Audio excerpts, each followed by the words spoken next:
season, I thought that this is just something I can deal with today and just get through it and, get it better for my next start. Into right field. That's a hit rolling into the corner for Marcana. 4 on the floor, coming home. And it's 4-0 Tigers. Didn't have enough to finish, guys. He's been working through low back all week, and you can just tell physically that he couldn't, finish. Velo was down 89, 92, some 93s, but it was just not enough. That's what it sounded like last night on the Detroit Tigers TV network with Alex and T-Bone on BK. Cardinals lose game 2 of the doubleheader. We'll get to game 1, some of the positives here in just a little bit. But game 2, it went poor, Alex. Steven Matz, yikes, dude. Another terrible performance out of him, and we got an explanation as to why after the game. He's been dealing with some back tightness over the course of the last week. Now, this is something that he believed that he could pitch through. He thought that he was going to be all right. He gets into the game. Velo is severely down for him relative to what it typically is. He doesn't have his changeup once again. Gives them 3 1/3. Gives up 7 hits, 4 earned runs. By the time he left the game, it was about getting out of the game for the Cardinals more than it was about winning the game. They ended up having, a shot late to give themselves a chance to win, but it wasn't going to work. So Steven Matz now, over the course of his last 3 starts, Alex, has gone 5 innings, 4 1/3, and 3 1/3. And in those 3 starts, he has given up a total of 16 earned runs. That is good, if you want to call it that, for an 11.4 ERA. That is not a sustainable way to work. As a team, you can't operate when that's what you're getting out of your starting pitcher. And I'm the guy that was excited about what we saw from him in his first 2 starts. I can't look at this and say that this is anything that you can operate with moving forward. What do you do, though, Alex? Did you have a problem with them having him out there yesterday? Did the manager feel like it was a really good outing, though? Because, last time he got lit up, manager said, hey. He was pitching well. He had his stuff. It just didn't get located properly. Not this time, huh? No, this time it was a back issue. When we find out that, it's always something with. Weird. It's always something with Steven Matz. Like even last year, I know it wasn't an 11 ERA like we're talking about right now through the first 5 games, but you're talking about like a high 6 ERA through 5 games last year, and then you're talking about it going south very fast. And then after 5 more starts, he found himself in the bullpen, and then found himself with an injury. And with a guy that they made such a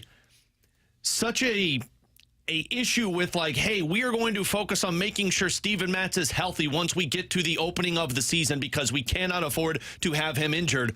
Now we're talking about him injured. Yeah. And once we found out, you have an issue with the fact that he's got a back problem, but he felt like he could go through it. On one side of the fence, you can look at it and say, well, if you're the manager and it's a back problem for a pitcher, that needs to be at full strength. Otherwise, we know what this is going to look like. How do you go out there with that? But it was the second of a doubleheader, and I'm not really sure what other options you had in that circumstance. So I'm done with the Steven Matz experience. Like, I can't keep living off of the last 4 starts of a season to where he's got elite stuff, and people point to, oh, well, look at this one pitch he's got. It's swing and miss, and, oh, man, if he could just stay healthy, we're talking about a legit number 3. We're living off of 4 starts out of an entire season, and we're forgetting about the other 18 that he gets lit up, can't locate the strike zone, is inconsistent, and has to be put into the bullpen to find himself. So I think we should be done with the Steven Matz experience. Steven Matz is the kind of pitcher that you look at and you think to yourself, if he gets it all together. He is, honestly, like Luis Severino is a lot of what Steven Matz is. Yeah, but Luis Severino's pitching well. Steven Matz will probably pitch well at some point this year. Yeah, but I'm not going to fall for that. A 6-game stretch where it's like, what happened? I don't understand. And then he's going to get hurt. And then he's going to go through a really good 6-game stretch. And then he's going to get hurt. And then he's going to stink for a 6-game stretch. You know what he is? A number 5 starter. Yeah, to a degree. That you signed to be a number 3 starter. I think you signed him to be a number 5. I think the problem is he's not giving you innings right now. Like, if he was getting through 5 and giving up 3 to 4 every game, you could probably live with it. But right now, he's not even doing that. This is incompetence. This is a guy that you cannot continue to put him out there if this is what you're getting out of him. It puts you so far behind the 8 ball. It's exactly what we heard from Michael Gersh at the home opener. The Cardinals couldn't do again this year. They said, hey, we're going out there and we're giving up 4 earned runs in the first 2 innings, and we know by the 3rd inning we can't win this game. That's what they dealt with a lot last year when you had Liberatore and Drew Rahm and Thompson and all these young guys that were going out there starting games for you. It just wasn't sustainable. That's what's happening right now with one spot in your rotation, and it's Steven Matz. And so, T-Bone, you had this take yesterday whenever we were talking in our group text. You didn't even think he should have started that game yesterday. You think that because they knew, and they knew prior to yesterday's start, that he had a back issue, and it was a matter of, can he pitch through this? What are we going to get out of Steven Matz? I didn't have an issue with them going to him because he said, I'm good, I can make it through the start. You got to trust your guy.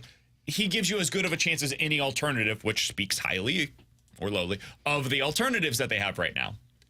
You didn't like that they went with Steven Matz yesterday. Can you explain why? Yeah, so I saw post-game everybody saying, what were the Cardinals' options? They had no other chance. Palante just pitched recently. Thompson just pitched recently. Can't call up, can't start them, and you can't go to a bullpen game, especially with a day game today. Guys, they have this guy named Kloffenstein. You've probably heard of him before. He was acquired in a trade last year that we raved about, who's on the 40-man roster that was on turn to start. On turn. He pitched yesterday in Memphis. Now, look, don't go look. It wasn't great. But he was on turn to start yesterday. I think if Steven Matz was compromised with a back issue, and like you said, they knew about it, I think they should have played the long game with Steven Matz.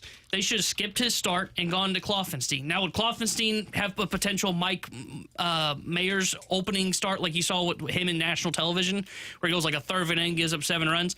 Maybe. And that's why I think they didn't do it, because I think you're right. I think it tells you how it looks pretty bad on their depth that their 8th starter probably in the organization is nowhere close to being equal to a bad Steven Matz with a bad back. So I get why they didn't do it, but I think there is an argument to be had that they should have called up Kloffenstein, who's on the 40-man. You didn't have to make a 40-man roster move, and you could just start him for that game and send him right back down. I've seen a lot of people bring up the possibility of calling up Sem Roberse, who's been really good so far down in AAA. His most recent start against Jacksonville, the Jumbo Shrimp, by the way. 7 innings, 2 earned runs, 6 strikeouts, no walks. He looks great so far this year. Now, I'm not going to be a fraud. I haven't watched a single pitch of his 5 starts so far this season. But the numbers are very impressive. Unfortunately for the Cardinals, his most recent start came on April 26th. He starts every week. He would not have been on turn. He would not have been available yesterday for them to start him against the Detroit Tigers. So that wasn't an option for them. They also did not have an option of calling up either Palante or Thompson because they started too recently down in AAA. So Kloffenstein was the one guy. Started yesterday down in AAA, and you could have called him up if you really wanted to. But this is a guy that has a 6 ERA in AAA right now. And that's going to be my alternative? That's going to be the one that I'm calling up to give me a start at the big league level when Matz has told me I'm okay, I can make it through this? I'm not going that path yesterday. Now that you've seen it, I thought this answer from Ollie Marmol after the game yesterday was revealing on what comes next when asked about if this is going to lead to an IL stint for Steven Matz. A little early for that. We're going to go ahead and let him come in tomorrow, see how he's feeling, get treatment, see the trainers, and then make a decision if we're wanting to try to work through it another outing or not. That was very non-committal. Yeah, can I tinfoil theory for a minute here? Like last start was, well, he had good stuff, but it got away from him. And then you have this ugly start, and it was, oh, now he's having back problems. I think this is typical Steven Matz stuff, where it's not looking good, so we need to find some reason to move on from him without damaging his ego. And again, total tinfoil theory here. Maybe he actually is dealing with back stuff. The numbers absolutely show it, but it just is real odd that in 3 starts, it's, Steven Matz got good stuff. We just got to keep going with this. And then 1 bad start, it's, oh, no, he had good stuff. It just got away from him. And then the next start, that was awful. Oh, he's got back problems. And now we're non-committal of we're going to see what it looks like. It just feels like we just keep coming up with excuses to try and keep the Steven Matz experience going when we just need to move on from him. And we're talking about different options. And I don't even know if this is possible because in the situation you had, he was here, Sonny Gray return, and then you moved into the bullpen. But, like, this is a Zach Thompson spot. And I understand Zach Thompson's I know that. 89. No, I understand that. But, like, this is what we talked about when he was sent down, where it feels like they keep toying with Zach Thompson. Are you a starter? Are you a reliever? What are we doing with you? If you just Zach Thompson did it to himself this year. Last year, I felt that way about it. This year, I don't. This year, Zach Thompson just has not pitched well. At some point, you got to earn the job, dude. And he earned it in spring training, and then it was the first 2 starts. I mean, they were bad. And by the way, I don't think he earned it in spring training. It was, oh, bleep, we have to bring somebody. Well, because he was not awful. Good. Well, no, and Thompson was like, they would say, Thompson, look, he's wiggling out of these champs. Because he didn't have 90-mile-an-hour fastball in spring training. Like, Thompson's not been good all year. We had talked about that during the spring of, hey, it's worth monitoring Zach Thompson's velo. This is concerning if he doesn't get this thing figured out, and he didn't.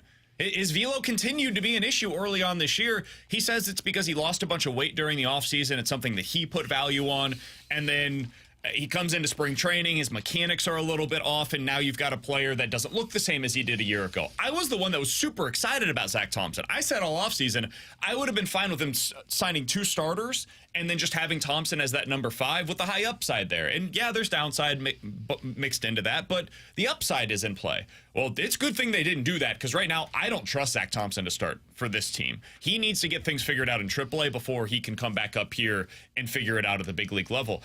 And this goes back to our conversation of who could they have had yesterday start. I don't think they had another alternative. That was the right call, in my opinion. Moving forward, what do you do? Man, I don't know, because I do not think they should move Matthew Liberatore to the starting rotation. He's too valuable for you right now in the bullpen, and he's good in the bullpen. I don't want to mess up a good thing. If next year you come back and you want to try it again in spring training with him as a starter, cool. Let's see if it works. But right now, he's found something that he's good at. Allow him to have some confidence at this level. I guess it's reverse. That would probably be my first call, and you just figure out the dates to make it work. I don't know. You're between a rock and a hard place, and this is really the crux of the issue. You have no depth right now. They were planning on Drew Rom being their 6th starter, which also was a bad plan. They needed these 5 starters to get them through the month of June. Because once you get there, we're getting calls about Tinkins. Maybe.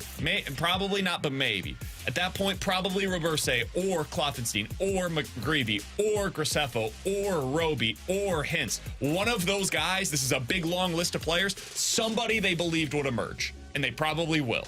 But you needed to get to June. Right now, we just got to May, dude. There's still a lot of time to be able to get through. And to scour that free agent market. I wonder if they're going to explore, because I think you're getting close to opt-out dates.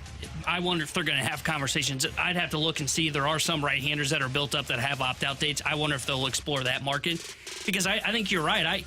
Look, as much as I say, like, hey, if they did have an option, really my whole point is, hey, they had an option and don't let them tell you they didn't. What they told you is they just don't trust Klopfenstein right now, and that's totally fine. But what that tells me is they just have no starters in the minors, to your point. And I think they know what the 3 of us in this room know. Steven Matz's future in the big leagues is as a reliever. Yep. He cannot get right-handers out, so you cannot start. You should load up your lineup with all righties. Hell, I'd call up a righty just to face Steven Matz and then send him right back down. Agreed. Like, he's a bullpen arm. They know it, but they also know they have no other starting pitching. Like, I don't even know if they want to call up Robersay just yet, because I think they want to get more seasoning in AAA. For what it's worth. I want him to keep going down in AAA, continue having some experience down there, continue having the success. I think you screw that up if you bring him up.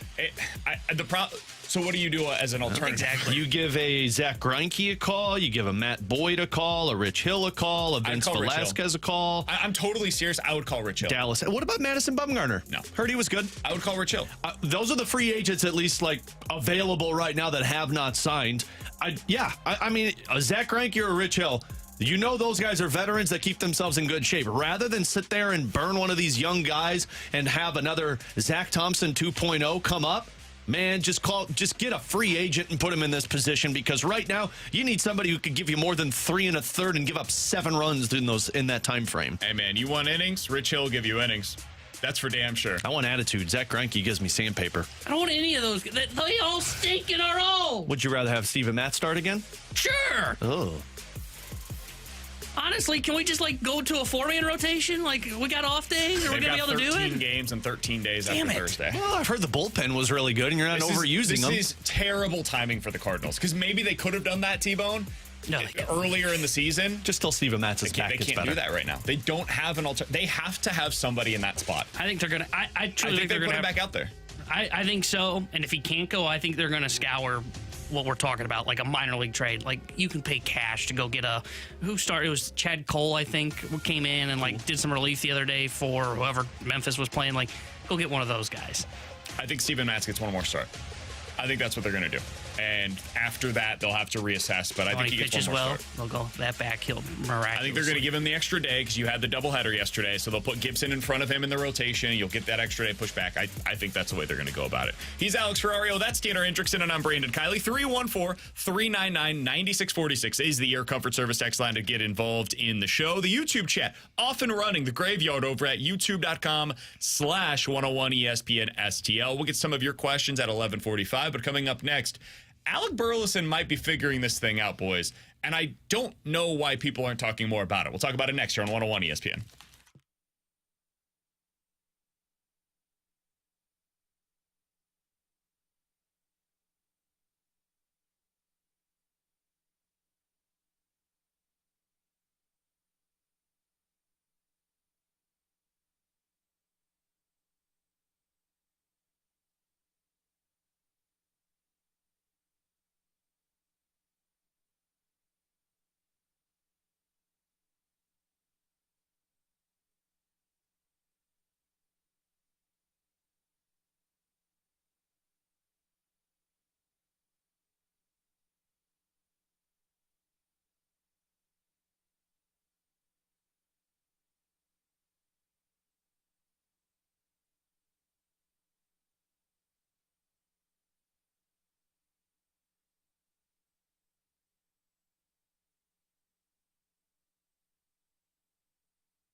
driven high in the air toward left. That's deep. Green going back. Still going. And it's gone.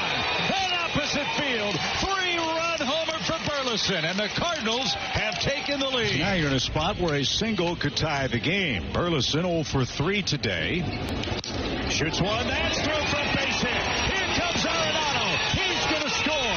Goldie on his way to third. And the Cardinals have tied it in the ninth. He's calm. The first thing that comes to mind is he's just under control. He understands what he's trying to do. There's times you're going to win. There's times you're going to get beat. But he is going to go down the way he wants to. And he's just in control of those moments. They don't get too big for him. That voice you just heard was Oliver Marmol. That audio courtesy of Bally Sports Midwest. Alec Burleson is starting to figure this thing out, guys. If you look at what he has done over the course of his last 18 games, this stretches over 50 at-bats. A .315 batting average, .375 on-base percentage, and an OPS over .830. Alec Burleson was a top 100 prospect in Major League Baseball a couple of seasons ago. There was a reason why the Cardinals decided, okay, we need to get this guy up to the big leagues. It's because he hit .330 at AAA the year prior as a 23-year-old. There was every reason to believe that Alec Burleson was going to be a good hitter at the Major League level. But he needed some experience. I remember talking to him at winter warm-up this year, and he was explaining the differences between his success at AAA 2 years ago and the failures that he had at the big league level last year. He was talking about how it's different. The pitching you see is different. The game planning that they have against you is different. The emotional toll of being in the lineup one day, having 4 at-bats, and then not getting into the lineup until a few days later, and trying to keep your timing on track, it's really difficult. And so these weren't excuses for him. They were explanations of why it took him a little while to adjust to playing at this level the way that he had to with his role a year ago. I think what we're seeing right now, Alex, is the player that the Cardinals always expected Alec Burleson to be, and it's the player I feared he would become if they traded him in the offseason. I don't think Alec Burleson will ever be a star. I don't think there was ever any chance of Alec Burleson becoming the next Randy Arozarena. That's not who he is. I think there's a pretty decent chance, though, he's a .280 hitter at the Major League level. And he'll hit for a little bit of power. I don't think he's a guy that ever hits 20 home runs necessarily at the big league level, but could he get you 10 to 15? Yeah. And that's a really productive big league bat, dude. He can profile as a 5-hole hitter that situationally is really good for you, makes contact all the time, runner on third, 1 out, no outs. He's going to get that guy in. Alec Burleson's a good hitter. And we're finally seeing some of the results of what they told us he was going to be all along. Yeah, and with that being said, he needs to be in the lineup every single day. Totally and I would start experimenting with just him in a corner outfield spot. So you can keep the DH spot obviously open for him like he's been, but what you did with Ivan Herrera when he was hitting hot in the early portion of the season, you're like, we got to keep this guy in the lineup. You do the exact same thing with Alec Burleson right now. And the part for me that I think is so important for Alec Burleson is what you mentioned, where when you've got guys runner on, he can hit in clutch moments. And that's something that we haven't seen a whole lot of this season, frankly, from any of the Cardinals. But I do think it's important to keep it into perspective with Alec Burleson, because I was one that was faulted with this, because I saw a lot of Luke Voit where I was thinking, yeah, you're talking about a big-time power hitter. He's absolutely not that. So if you're hoping for those 30-plus home runs, you need to understand who he is. He's contact. He hits the ball hard, but he's to the point now what Ivan Herrera was in the early portion of the season, where you not only need him in the lineup every day, but you need him in an impactful spot in the lineup every single day, especially as a left-handed bat, where you've only got a couple of those right now that are actually hitting for the Cardinals. Yeah, I think he's your DH moving forward, or first base. I want to see him get a lot of reps at first base. He might be the guy that ends up replacing Goldie and next that's year. Exactly why I want him getting a lot of reps at first. No, I'm not saying like you got to DH Goldie 50-50, but I think you're getting to that part of the season. They're doing it today where Goldie's going to be the DH. I think you're getting to that portion of the season where Goldie and Arenado are going to start getting DH days. I want to see Burley be the guy that gets the start at first base. If Donnie needs to come into the infield, Burley should be the guy that goes into left field. If you have your regular 9, he's your DH, because he does need to be in the lineup, because he is swinging a good bat right now. I don't know exactly where you want to put him in the lineup. Like I think there's an argument to be had that you put him pretty high in the lineup right now, because he is a contact-oriented guy. I love what we're seeing from Alec Burleson, and I think defensively he's taken significant strides. Like that throw he made yesterday, I know he didn't get to the ball on one of them earlier. The dive. Yeah, the dive where he didn't get to. But, man, he looks better defensively. He's got a cannon of an arm that we're not talking about. He's a good ball player, man. Like, I'm with you, BK. I don't think he's ever a star. Man, he's just a good ball player that you want to have in your lineup that can be a good contact-oriented left-handed bat. You remember how Matt Adams was in that towards the end where it was like every time pinch hitting situation you'd off the bench because he was so good in clutch? I just pulled it up. He's got an 1,100 OPS with runners in scoring position this season. Burleson does. So it leads the team, yeah. I mean, next to him is Wilson Contreras at 848. Now he's got to figure out how to pinch hit. I think he has one career pinch hit. No, man, just keep him in the lineup. You don't need pinch hit if you're starting. Every day in. But like 18 at-bats, he's got 2 home runs and 10 RBIs with 7 hits, and he struck out twice. That's the thing. With runners in scoring doesn't position. strike out. Right. He never strikes out. Now, last year that got him into trouble because he was swinging at everything and making contact with everything, but it wasn't necessarily the contact that he was looking for. Now it seems like he's figured out who he is at the major league level and how pitchers are going to attack him. And so he knows, okay, this is the pitch that I can make damage on. And it's allowing him to fulfill the promise of what he's going to be as a hitter. I would flip him and Goldie in the lineup. Like, I think it's totally fine, and I know Donovan's going through it, and Newt Bar is a little bit as well right now, but Donnie, Contreras, Newt, Arenado, Burleson would be my top 5 right now, given how everybody's hitting. And then Goldie would be bat 6 in that scenario, Win 7, Gorman 8. I think that's your top 9 right now, and I have no issues with that. When Carlson returns, which probably is very soon, he'll be batting 9th for you. You've got the switch hitter at the bottom of the order. I think that probably makes the most sense. I don't think they'll do that. I don't think they're going to drop Paul Goldschmidt to batting 6th in your lineup, and if that's the case, if Nootbaar continues to struggle, and yesterday he took one of the more embarrassing at-bats that we've seen by any Cardinals player all season long, Burleson and Nootbaar could absolutely switch places. And I know he's not your typical 3-hole hitter in terms of a little bit of athleticism there, but, hey, man, I need my best hitters to get the most at-bats possible, and Burleson's one of your best hitters right now. Yeah, and I mean, look, like Tebow mentioned, if Goldie continues, like he's starting to get more contact, but I would not be afraid to play Goldie more at the DH position so that Burleson can take as many reps as possible because you don't know what the season's going to look like. And I'd love to have more reps of Alec Burleson at first base to know what that looks like to help my decisions down the road. All right, we got to talk. That's the positive in terms of your lineup. That was positive? That was positive? We got to talk a little bit about the negative now. What happened, Because yesterday the Cardinals told you once again, and I always say, listen to their actions, not their words. Well, they told you with their actions how they feel about a specific player. It's the top of the 6th inning. You're down 7-5. Mason Wynn takes a walk. You then have Jose Fermin. Is this the situation? Where's the Gorman spot?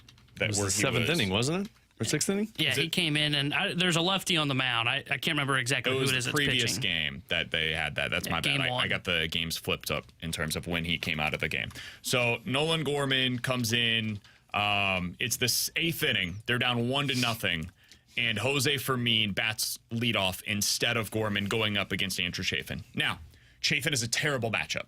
I want to say that up front for a guy like Nolan Gorman. He's going to throw fastballs, sliders, left-handed. Like, that's not a good matchup for Andrew Chafin. That being said, what was it, 5 days ago when Nolan Gorman hit that homer off of the lefty that ended up winning the game for the Cardinals? Yeah. So this is the type of guy that is typically a bad matchup for him, but if you're pinch hitting Jose Fermin for Nolan Gorman right now in any scenario, it speaks to the level of concern that they have internally about where Nolan Gorman is at with his bat.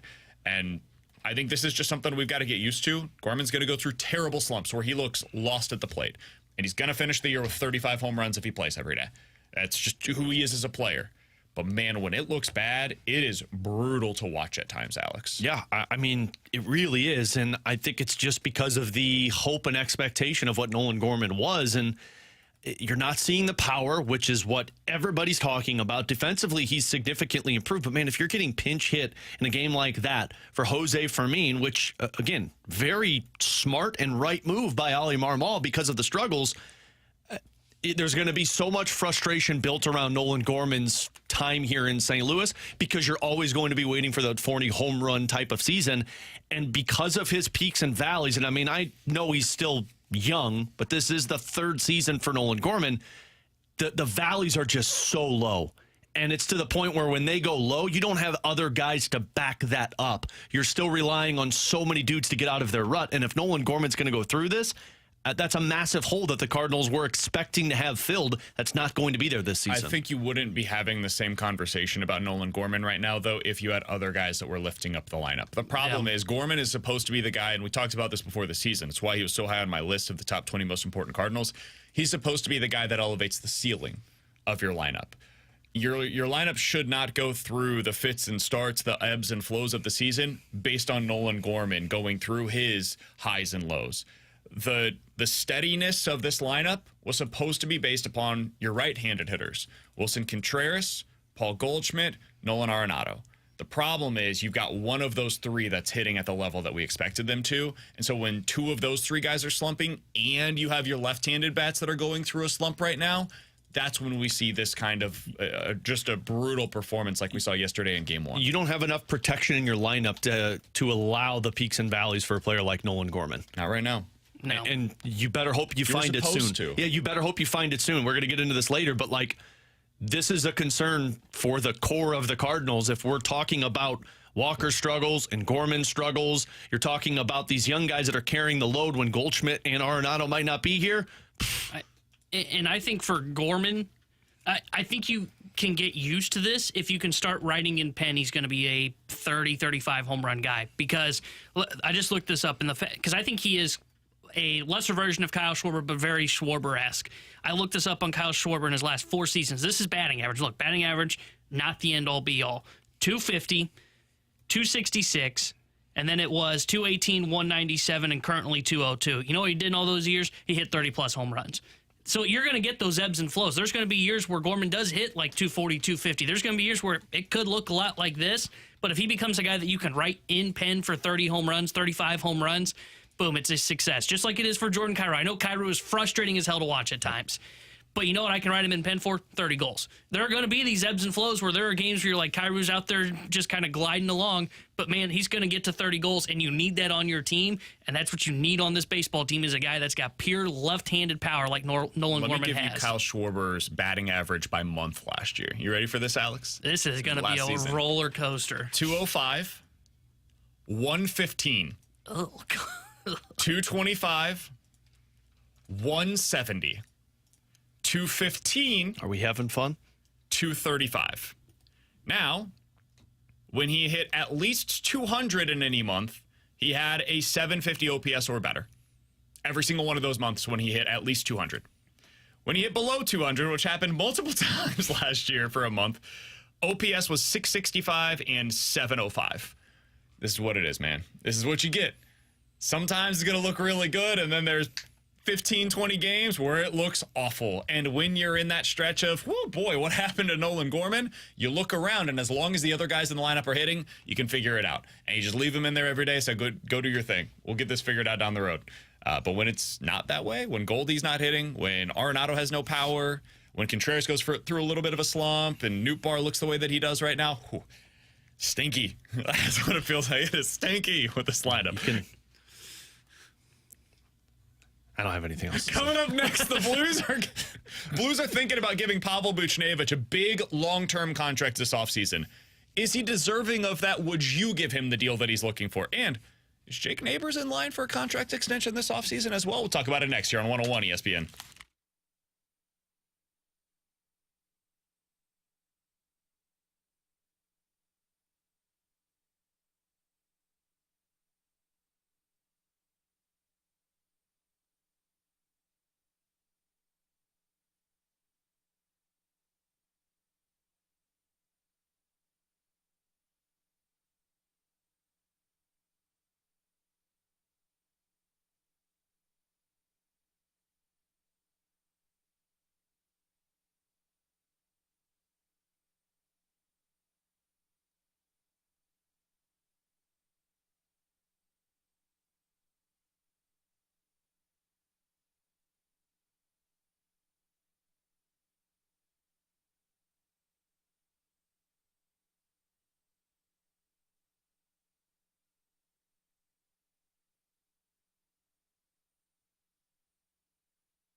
Terry Henderson here with a Sports Center update driven by Johnny Londoff Chevrolet and Johnny Londoff Autoplex. Cardinals back in action today as they look to take 2 of 3 from Detroit after splitting the doubleheader yesterday as they're about to get underway. Kenta Maeda gets the start for Detroit. Miles Mikolas will be on the mound for St. Louis. And tonight here on 101 ESPN, we got the NHL Stanley Cup playoffs for you. We've got Game 5 between the Stars and Golden Knights. We'll have pregame coverage starting at 6. The Sports Update is driven by Johnny Londoff Chevrolet and Johnny Londoff Autoplex. See them at londoff.com. Chevy, together we drive. Are you kidding me?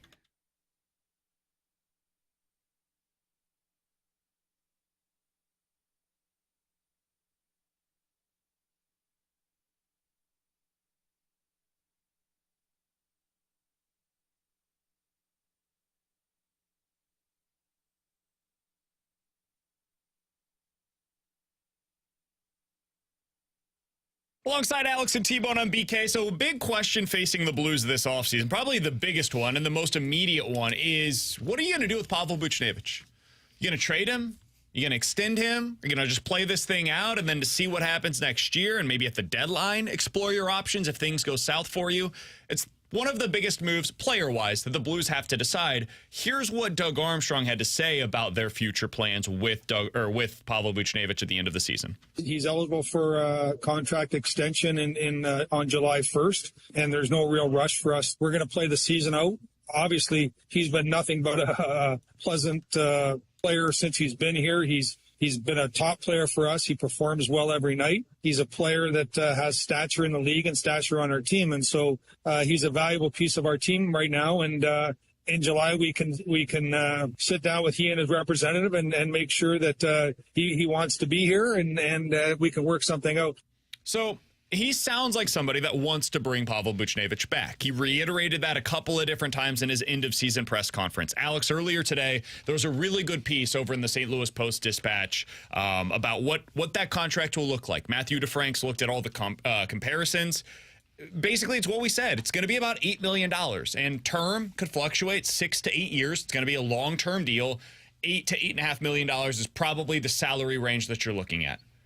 Alex, T-Bone, text line at 314-399-9646. Is that something you're interested in? Would you be willing to do that if you're in Doug Armstrong's shoes? I would definitely explore it. I'm not going to pay him an 8-year contract. I think if we're talking 5 or 6 years, we're in the wheelhouse right now. And the quote that still sticks out to me that Matt DeFranks put in his article that Army said was, we're both going to have the conversation and get uncomfortably comfortable with where we're at. And you read that different than I did. I read that more in terms of contract. You read that more in terms of positioning as the roster, which I think both are very fair conversations to have. I look at Buch, and we spent this entire season talking about top-line players. We talked and asked the question to multiple national analysts, do the Blues have a top line in terms of Thomas, Kyrou, and Buchnevich? And I'm still uncertain if that is considered a top line in the National Hockey League. I watch these top lines perform in the playoffs, and you've got to be good at a lot of different things. And I just don't know if I'm going to commit three guys, $8 million a person for 8 years. I don't know if that's a line that I feel like can win me a Stanley Cup. Now, they're all really good role players. Pavel Buchnevich is amazing at the penalty kill. He's very good defensively, but I look at it differently in terms of if I'm going to pay somebody $8+ million, we've got to be talking about superstar level. We've got to be talking about 80+ points. And I'm not sure Pavel Buchnevich is that going to be consistently for the next 8 years. But if we're talking 5-year deal, I think that is more into the wheelhouse of what the Blues would need. I'm just not paying Pavel Buchnevich. I'm trading him this offseason because I don't think he's 5 years, 6 years, 7 years, 8 years, however many years you want to go. I don't think he's worth more than what Robert Thomas' contract's paying him. So I'm not giving him an $8.5 million deal. And I was not impressed with Pavel Buchnevich this year. And I don't know if you want to say it's because he didn't have line mates. I just did not think his game was at an elite level this year. I thought he was good. He was not great. And that's not an $8.5 million player. So if I'm the Blues, I think that quote that you brought up, Alex, I think it is Army saying, like, hey, here's where we're going, and if you want more, you're probably going to be dealt this offseason because they cannot go into the season and just play him out in the final year. They're going to have to get assets for him if he does not sign a team-friendly contract extension. I just look at it, if I go into next season and for the next, let's say, 8 years, that's my top line. I personally feel like we're always going to be asking for more from one of those positions. So let's do some math real quick on the air, okay? I promise I've already done this, so it's going to go well. Did you double check it? I did. Jordan Kyrou, Robert Thomas, Braden Shen, Pavel Buchnevich, Brandon Saad, Kevin Hayes, Kasperi Kapanen, Jake Neighbors, and then throw whoever else in you want there as your ninth forward. That's your top 9 from this year. You know how much that group made? Combined. That top 9 group of players that I just mentioned.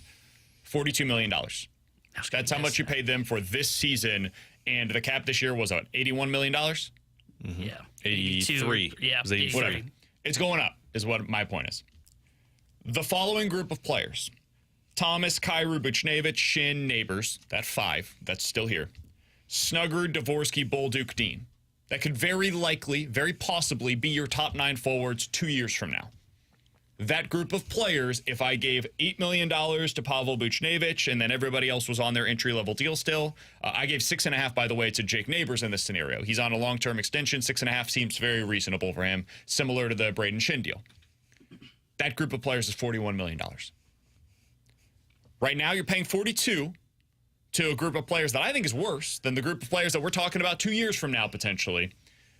And the cap has now gone up, most likely, another $10 million from what it was this season. Because it's going up about 5 this year, probably expected to be kind of similar the following year. Even if it's less, let's say it's up $7 million. It's 10% upgrade from where you are right now. And you're paying the same amount to your top 9 forwards. And oh, by the way, I probably am saving a little bit by getting rid of one of my defensemen at that point in time, you'd hope.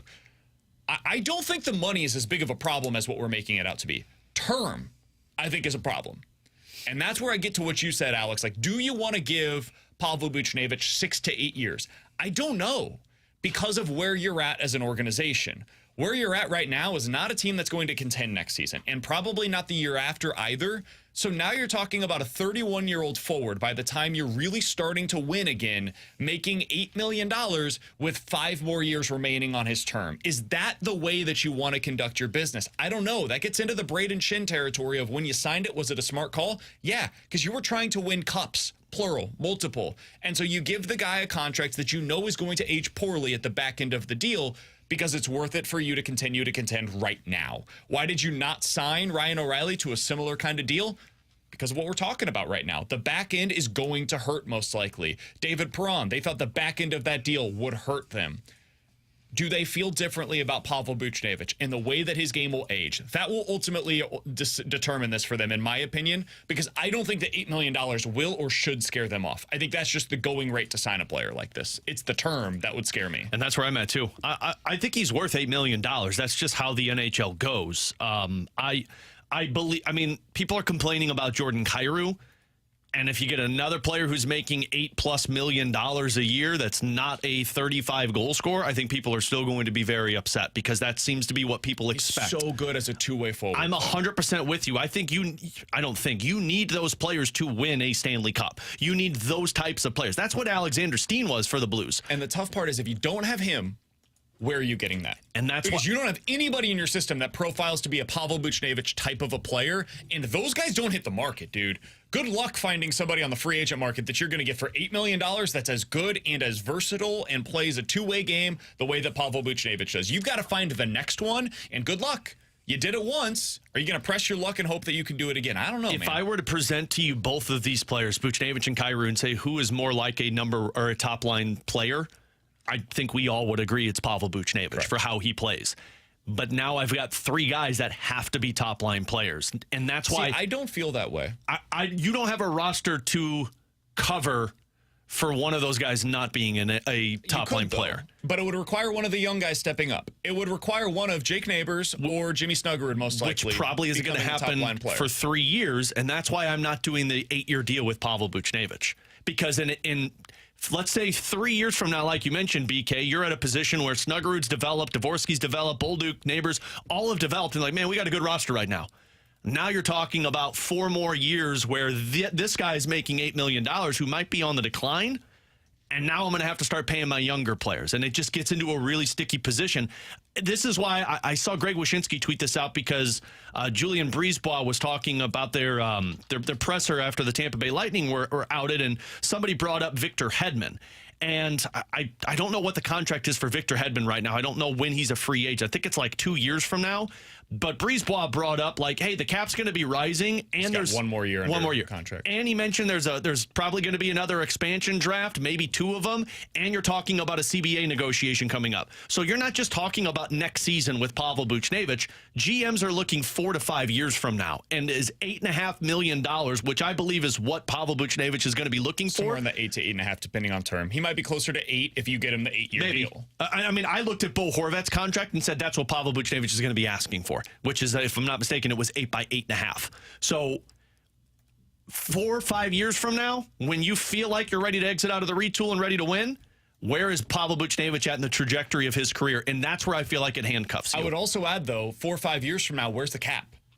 The cap might be 4 or 5 years from now at $95 to $100 million. And that's where Brisebois brought up the CBA negotiations bring into all of this, what it looks like. That scenario, if you have multiple expansion teams that are added, well, that's an influx of cash, dude, and 50% of that goes to the players. If you, I don't know that necessarily for them, but there's an influx of cash that would help with TV deals, all these different things that influx cash, right, for the players. If you end up having a new TV rights deal that gets into place at some point during the Pavel Buchnevich contract, new influx of cash. All of this ends up going towards the cap, which allows the players to get more money on a year-in, year-out basis. So if it's $95 million, let's say, 3 years into his deal, Alex, instead of accounting for what right now is 10% of the cap, now he's at like 7% of the cap. So by the end of the deal, you might have a $105 million cap. That's actually not that bad of a deal under that scenario. The equivalent right now would be somebody making like $5 million, or what Pavel Buchnevich is currently making.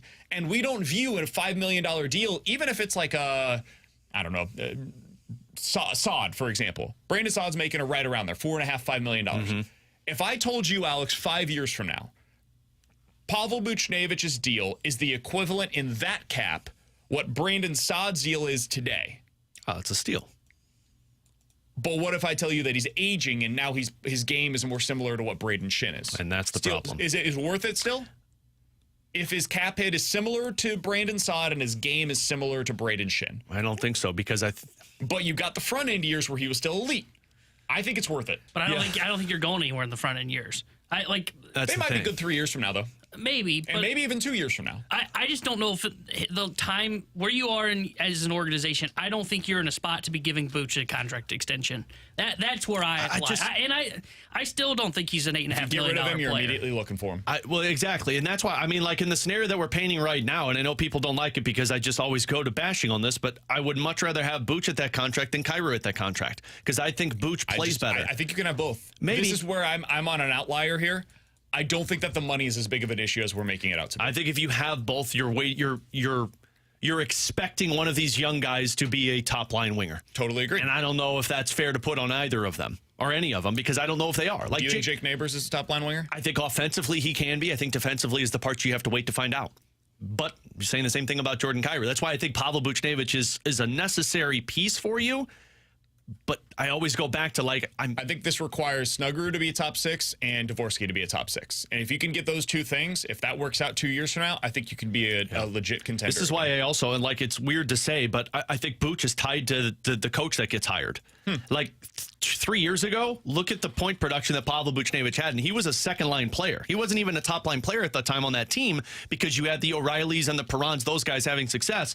And then every year since, you've had him become more of an established player, and the points have dropped off. The plus-minus has dropped off. The ice time is still there, but he has not been the same productive player. And you've shifted him to the center position. It just feels like you don't know what to do with Pavel Buchnevich, and if that's the case, do I want to give that guy $8.5 million? I don't know if I'm there yet. Coming up next, is Jake Neighbors in line for a contract extension this offseason? We'll also get some of your questions here on 101 ESPN.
All right, 314-399-9646 is the Air Comfort Service text line for an abbreviated version of questions and answers because we went too long in our last segment. That's Who did that? All right, let's start with this. Alex, do you think Jake Neighbors will get a contract extension this offseason? I didn't realize this. It kind of came up on me surprisingly. Next year's the final year of his entry-level deal.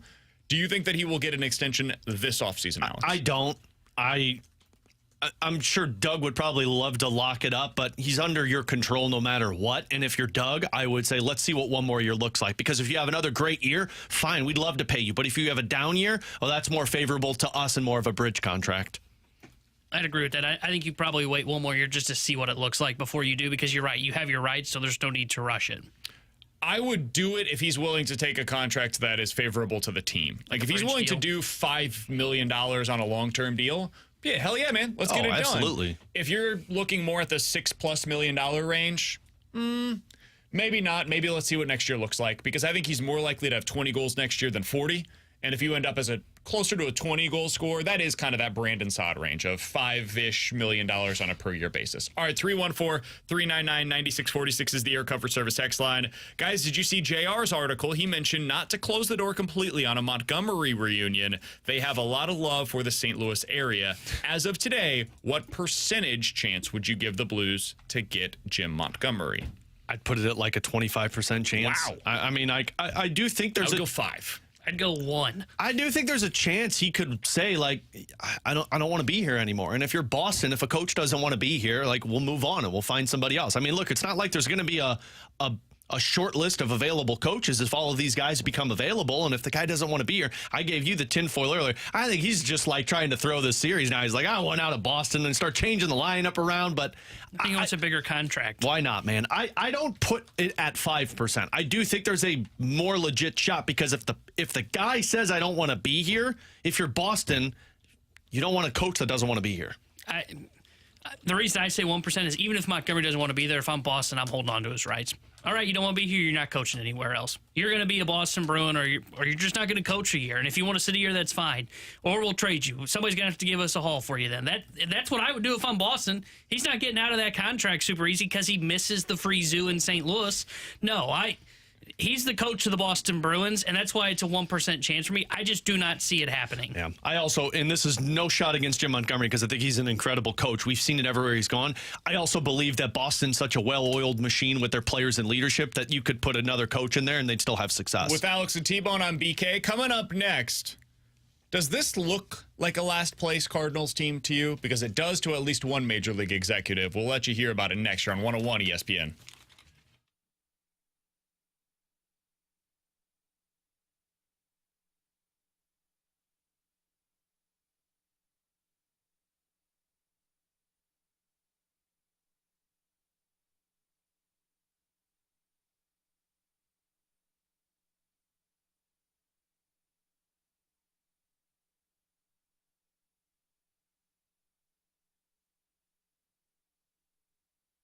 So I had my neighbor come up to me a couple of days ago when I was outside doing some yard work, and he walked over and he asked who our contractor was that painted our house. And I kind of looked at him, I'm like, what are you talking about? And then I realized that he thought I had somebody who built our house paint our house that way. And I said, no, it was Rhino Shield that did that work. And that's just the completed project that you're going to get with Rhino Shield's work. Look, when you're using a company that's been featured on HGTVs multiple different times, this little house, you know you're using the right product. And why I love Rhino Shield is when you use that, you know it is going to last whatever elements that the weather is going to give you. So if you get a lot of rain and moisture, which we've seen all those houses that have the water stains on the side, nope, you don't got to worry about that. It's 100% waterproof. The light, the sun fading it away, don't have to worry about that. 90% deflects the UV rays. Rhino Shield sits and is able to withstand whatever, and it's backed by a 25-year transferable warranty. So do like I did. Call Darren and Rhino Shield. His team will be out there to change the outlook of your new home, your business.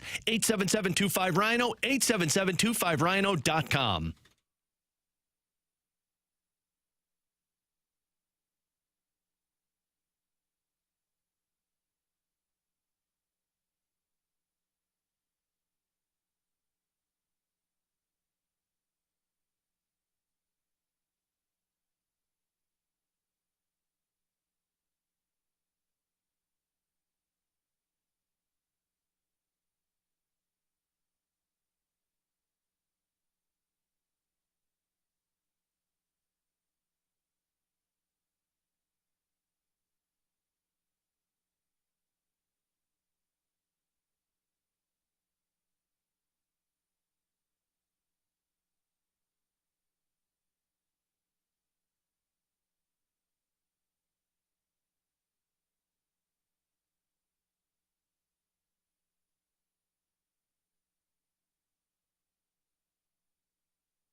Alongside Alex and T-Bone on BK, you got BK and Ferrario here on 101 ESPN. Somebody on the text line texted in and said, BK, congratulations.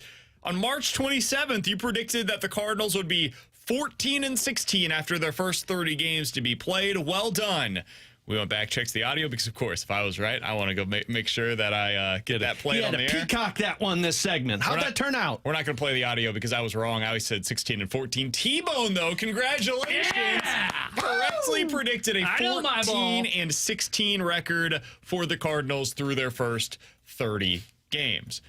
Alex, they're not a last-place team. Technically, they're a fourth-place team in their division. Cool. Right they were now. like 2 games ago, but that's fine. It's like they're not. But earlier today in The Athletic, there was a good piece by Jason Stark, and he talked to one Major League executive who said, quote, "It's not so much that I'm surprised they're a last-place team." At the time they were.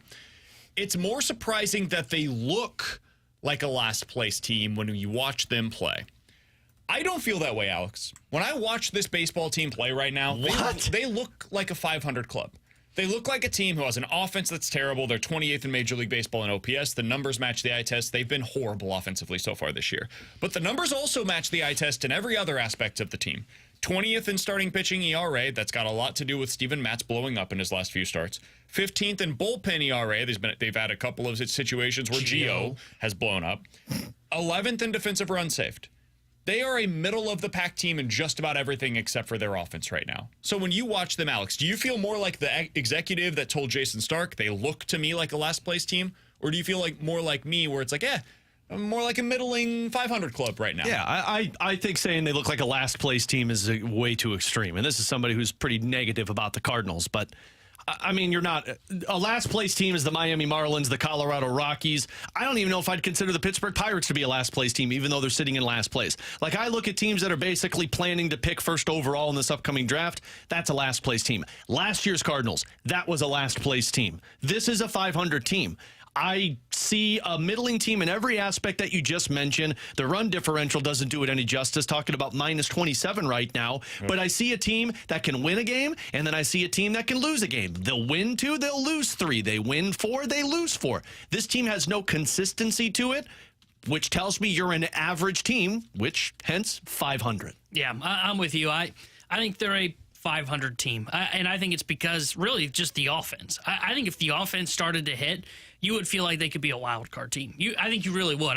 Because the pitching's been fine. The bullpen has been really good outside of like 1 or 2 blowups, and really just Gio hasn't been good. It's the offense. And with the offense as lackluster as it's been, and really it just looks like Goldie and Arenado have really hit that age curve.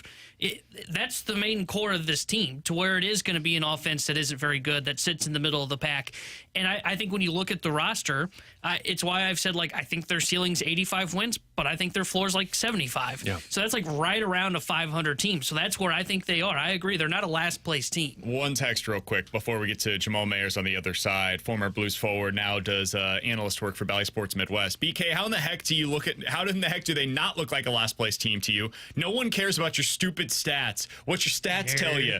We look at the game, we watch the team and the amount of points that they score and see that they are in last place, and they are a last place team. We don't even have to know their record. Just look at the score of the games, BK. You apparently don't know. In order to win the games, you have to score points. Okay. They're definitely not doing a lot of scoring right now. This person's just an angry person and does not know ball, since they're saying points. Hey, easy, Jack Flaherty. No, Come on over there. It'd be like saying, they're not scoring enough runs, the Blues aren't. Like, Look, what man, the hell? I understand where they're coming from. BK, once again, his damn tone problem. He's not right bringing in all the analytic stuff and the productive outs. I would say look at the scores, and then go look at the scores of the game from last year, and look at the points that were scored on either side, if you want to go with that, or runs, depending on how you look at it. It looks a lot different than it did a year ago, I'll tell you that much. Last year, this time, they were giving up a lot of points. And this year, they're giving up fewer of those points. They were giving up holes in ones. Yeah, a lot of them. All right, coming up in about 15 minutes, we'll get to NFL quick hitters, including one NFL team that is counting on a former Mizzou quarterback, apparently, to be their starter. We'll talk about that in 15 minutes. Jamal Mayers next here on 101 ESPN.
Alongside Alex Ferrario, I'm Brandon Kiley. We are happy to go out to the 101 ESPN hotline to be joined by Jamal Mayers, former Blues forward and now a Blues analyst for Bally Sports Midwest. Alex, yesterday we were talking a lot about what the future of the Blues coaching situation looks like, and Todd McLellan's name is one that has come up as a possibility. Another one that you threw out there yesterday was Jay Woodcroft, which a texter was actually the one that brought that up. Previously an assistant under Todd McLellan, and then eventually the head coach of the Edmonton Oilers. Well, Jamal Mayers was on a team that was coached by both of those individuals, Todd McLellan as the head coach, and they had the assistant coach there with him as well. Jamal joins us now via the 101 ESPN hotline. Jamal, we appreciate the time, man. How you doing today?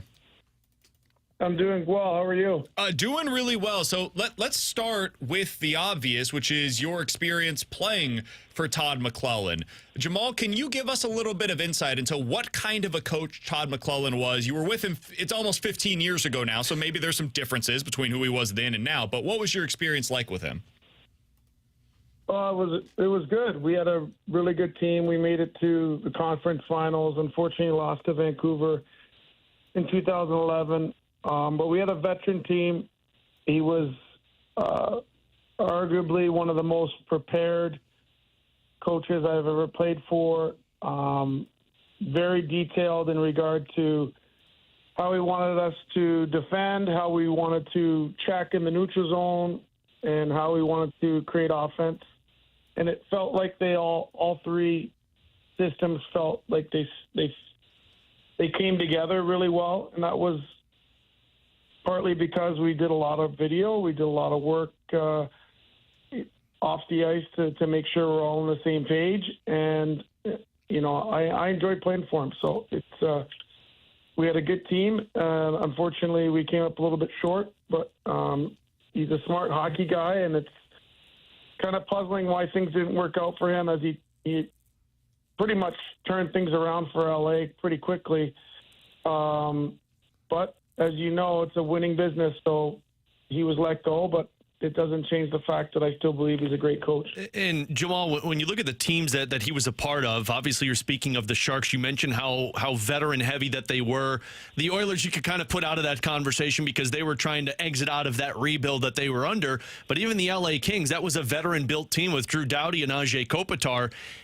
Do you feel like that's where some of the success comes from with Todd McLellan, of being with a veteran team compared to if he was a coach of the Blues, where you have a team that's kind of trying to exit out of this retool? No, I think he's been around long enough. He can adapt to any situation. I mean, I'm not on here to endorse anyone. I think that, Drew Bannister's done a great job as well. So the really good thing, I guess, to talk about is I can give you insight into what he was like as a coach and how well prepared we were and felt. But the great thing about the Blues is that they have a lot of people that have been around the game a long time that certainly will do their due diligence to make sure they uncover every rock. And if Todd's a part of that equation, I'm sure that there's plenty of people in the organization that know him well and know his track record. So it's an interesting time, I will say, for coaches, because there's so many different openings right now. It's kind of a tough job to have, and the security isn't what it used to be. But the good thing for them is they get paid a lot more too. So, Jamal, how do you think coaches handle that right now? Because just seeing what took place with the Seattle Kraken, where the reports came out that Hackstall was let go because a lot of the players said that they didn't want to play for that coach anymore. I think that's being a little bit overstated. I think it's part of the information that is collected by a manager and his staff at the exit meetings is to get a sense for what the players are thinking. And I think it was a small percentage, perhaps being blown out of proportion as to what percentage it played into it. I think Ron Francis has been around long enough to make that determination and take that information as part of his analysis. But to suggest that the players were the ones, that 4 or 5 players perhaps didn't like the coach, at the end of the day, if you're having success, do you really need to like the coach? It's unfortunate that they had a tough season, but a lot of times players don't know what's good for them anyway. So I think it's a part of the information gathering that was done. but I think it's probably a little bit ridiculous, if you will, to suggest that it was solely because certain players that are tired of him. Jamal Mayers is our guest here on 101 ESPN, former Blues forward, now a Blues analyst for Bally Sports Midwest. Jamal, I did want to go back to Todd McLellan for a little bit. You mentioned how he had very detail-oriented philosophies when it came to what he wanted done, defensively, offensively, everything in between.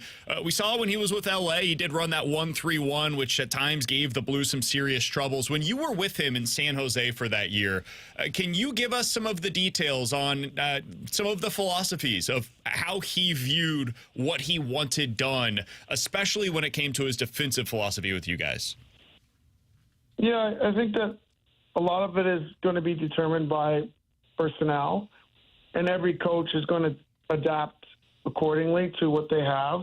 So, I mean, you can't ask the Blues defense to defend like, in my opinion, you can't ask them to defend like Vegas because they're not as tall and as long and as lengthy and perhaps as bruising. So they're going to have to defend a little bit differently. So they're not as big. They're probably more mobile, but they're not going to be able to perhaps move besides Parayko, going to be able to move guys from the front of the net. So they may have to front shots more. I think a lot of it will be determined by the players that you have. But as far as Todd's system was concerned, it was all about, playing on our toes, getting on the attack, defending and being on the same page together, supporting the puck extremely well, and letting the puck do the work for the most part and playing with pace. So I think that, every team wants to do those things. It's how well you can convince and get your players to own that system, whatever it is, so that it becomes less about what the coach is doing and more about the players implementing it themselves and keeping each other accountable at the end. Jamal, the NHL is always about trends, especially in the playoffs. When you see a team have success, other teams like to play copycat. When you're watching teams have success right now in the playoffs, is there a specific style of system that you feel like is working that more teams might lean more into? Honestly, I think that, you see the teams like Vegas who literally just want to block every shot. It's a lot to ask of your defense. It's a lot to ask of your players. They have the personnel to do it. I don't think it necessarily works or it's even fun way to play, eating pucks all day. But I think that one thing that is common is that, teams play all four lines that have success. Teams play with a ton of pace, and they have a little bit of bite to their game. I think that it may have, and I think that the rules regress in some respects 5 years every playoff, in the sense that every team that has success, and for me the best team so far in the playoffs has been the Florida Panthers, and there's one common thread that I think they play with regardless of system is that they're difficult to play against. Nothing is easy against them. They make you earn everything. They are hard to play against. They're in your face. Yeah, they're structured. Yeah, they have good goaltending, all those things that you have to have. But there's a certain snarl to their game that I think that teams that have success and that want to have designs on winning are going to have to either develop that in-house or bring in people and players that bring that to the table, because it's one common theme I'm seeing with teams that are having success. Hey, Jamal, we appreciate the time, man. Thanks so much for hopping on with us today. We appreciate your insight into what Todd McLellan was like to play for. We look forward to talking with you again soon. All the best, my friend. Thanks for having me. I appreciate it. Thanks, Jamal. Jamal Mayers, former Blues forward, Blues analyst for Bally Sports Midwest, joining us here on BK and Ferrario.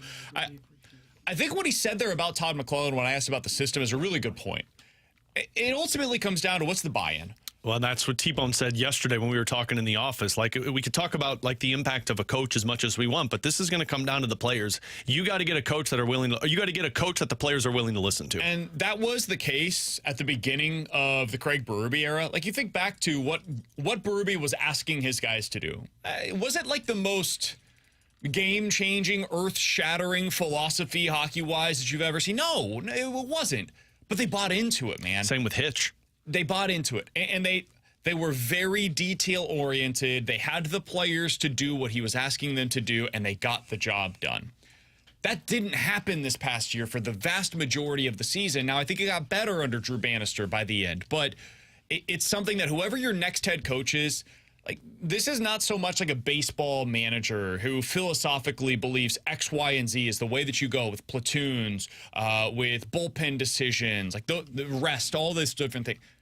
It's really about, can you get your players to buy in? Do they believe in you and want to play for you? Because hockey hurts. It sucks, dude. Playing the way he mentioned it there. Playing the way Vegas plays is not super fun, but the fun is in the winning. Mm-hmm. And if you can get them to buy in, you can get them to win, and then it becomes this cycle where you're like, okay, we're getting the winning. This is the way that you need to play. Bill Belichick, you got to play the style, but it sucks. It's not going to be super fun. You're not necessarily going to have all these different stats defensively, but if I can get all of you guys to buy into this style of play, football-wise, it's going to work for us, and then look at what they got. They ended up having a ton of fun because they got all of the wins. Yeah.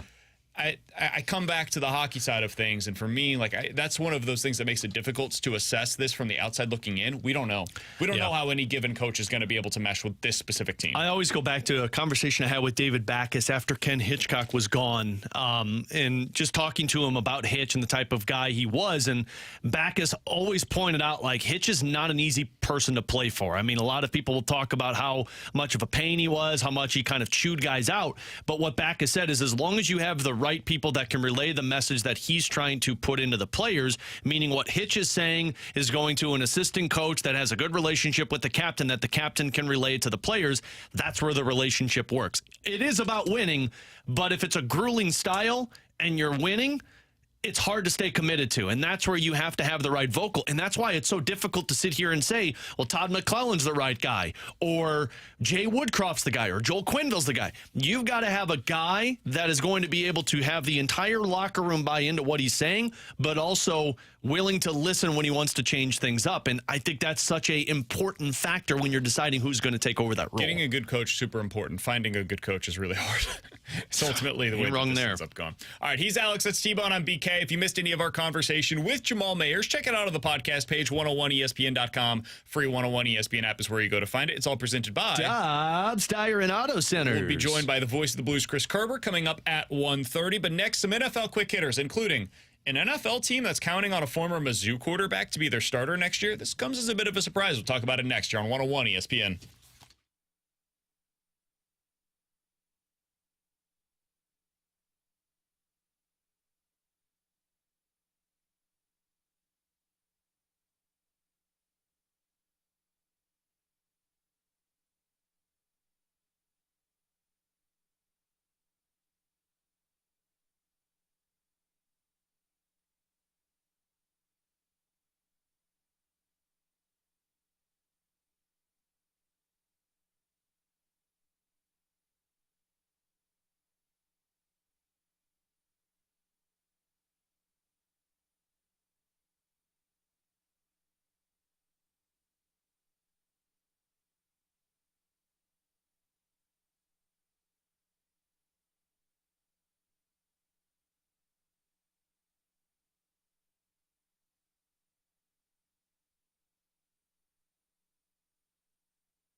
Terry Hendrickson here with a Sports Center update driven by Johnny Londoff Chevrolet and Johnny Londoff Autoplex. Cardinals currently taking on the Detroit Tigers as they are in the home half of the second. Scoreless as Miles Mikolas is on the mound for St. Louis. Kenta Maeda is getting the start for the Detroit Tigers as the Cardinals are looking to take 2 of 3 from Detroit today. And tonight here on 101 ESPN, we've got the NHL Stanley Cup playoffs for you as well as Game 5 between the Dallas Stars and the Vegas Golden Knights with pregame coverage starting at 6. The Sports Update driven by Johnny Londoff Chevrolet and Johnny Londoff Autoplex. See them at Londoff.com. Chevy, together we drive. Are you kidding me?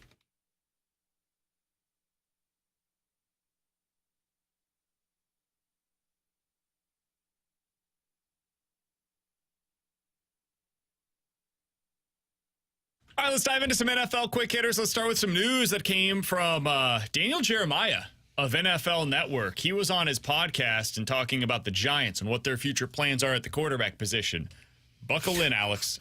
It's going to be a bumpy ride. Man, they just passed on not drafting a quarterback. They wanted to stick with Daniel Jones. Quote, I believe Drew Lock has a really good shot to win that job. What the They bleep? were comparing Daniel Jones and Drew Lock, emphasis on Drew Lock, to the quarterbacks that were going to be there at number 6, and the line for them was Drake May.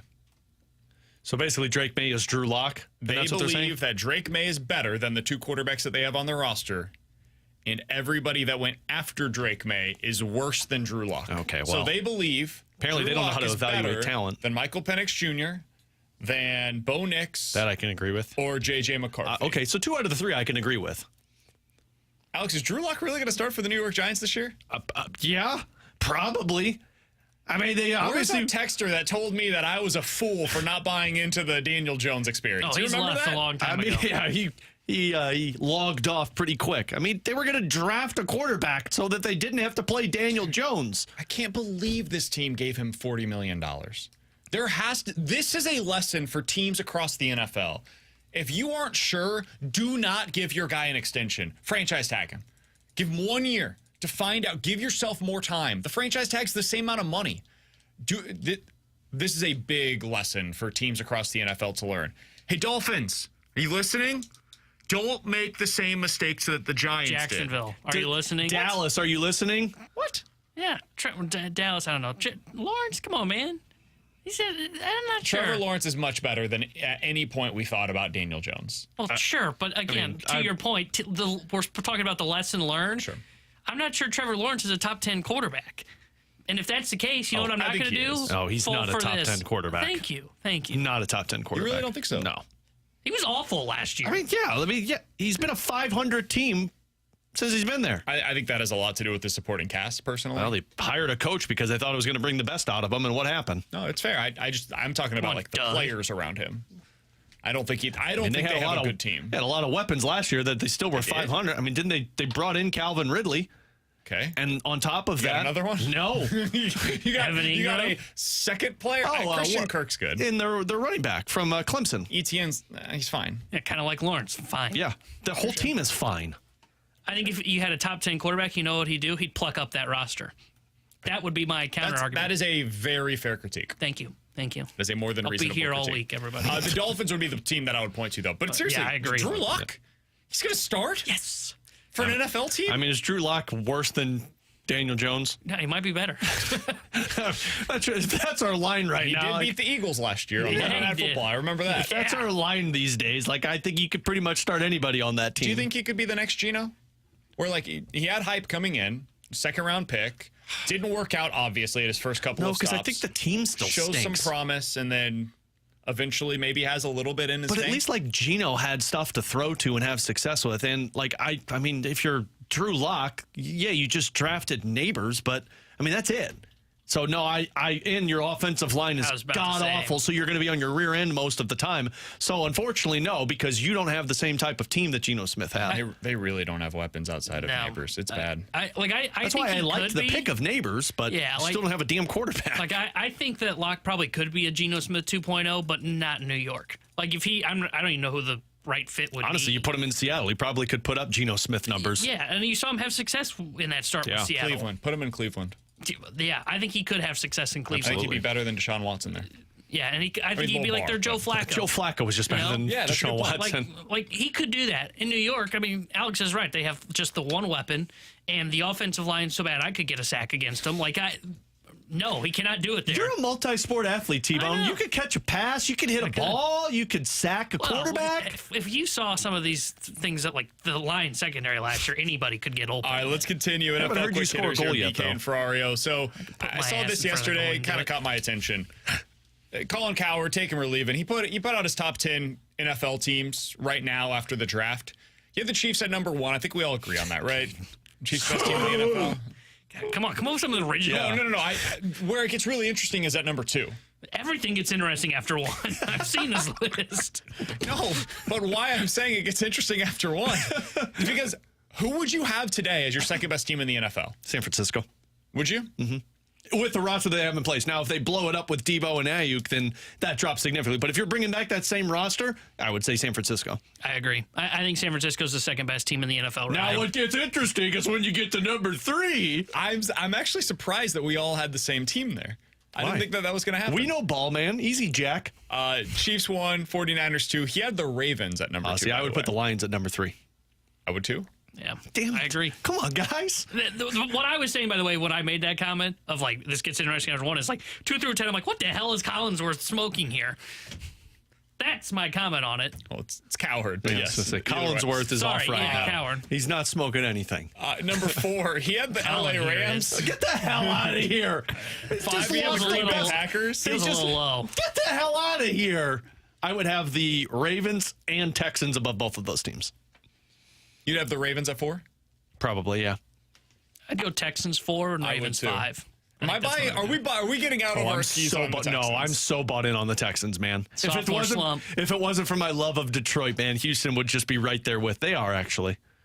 I love their coach. I love their defense. And you just added Stephon Diggs, who I know is a head case, but at least you can have a couple of good years before he completely loses it. I would have the Green Bay Packers at 5. Of course you would. I'd put the Eagles at 5. Eagles? Oh, no, dude. Eagles are going 9-8 this year. Packers are going 9-8 just like they did last year. I think everybody's getting fired in Philly after the season. I'd agree with that. I don't think the Packers are going to be any better than 9-8. So your top 5 teams, Alex. KC 1, San Francisco 2, Detroit Lions, 3. Ravens and Houston, and honestly, you can interchange those 2. I love my boy C.J. Stroud, so maybe I'll give him the upper. Is the NFC suddenly better than the AFC?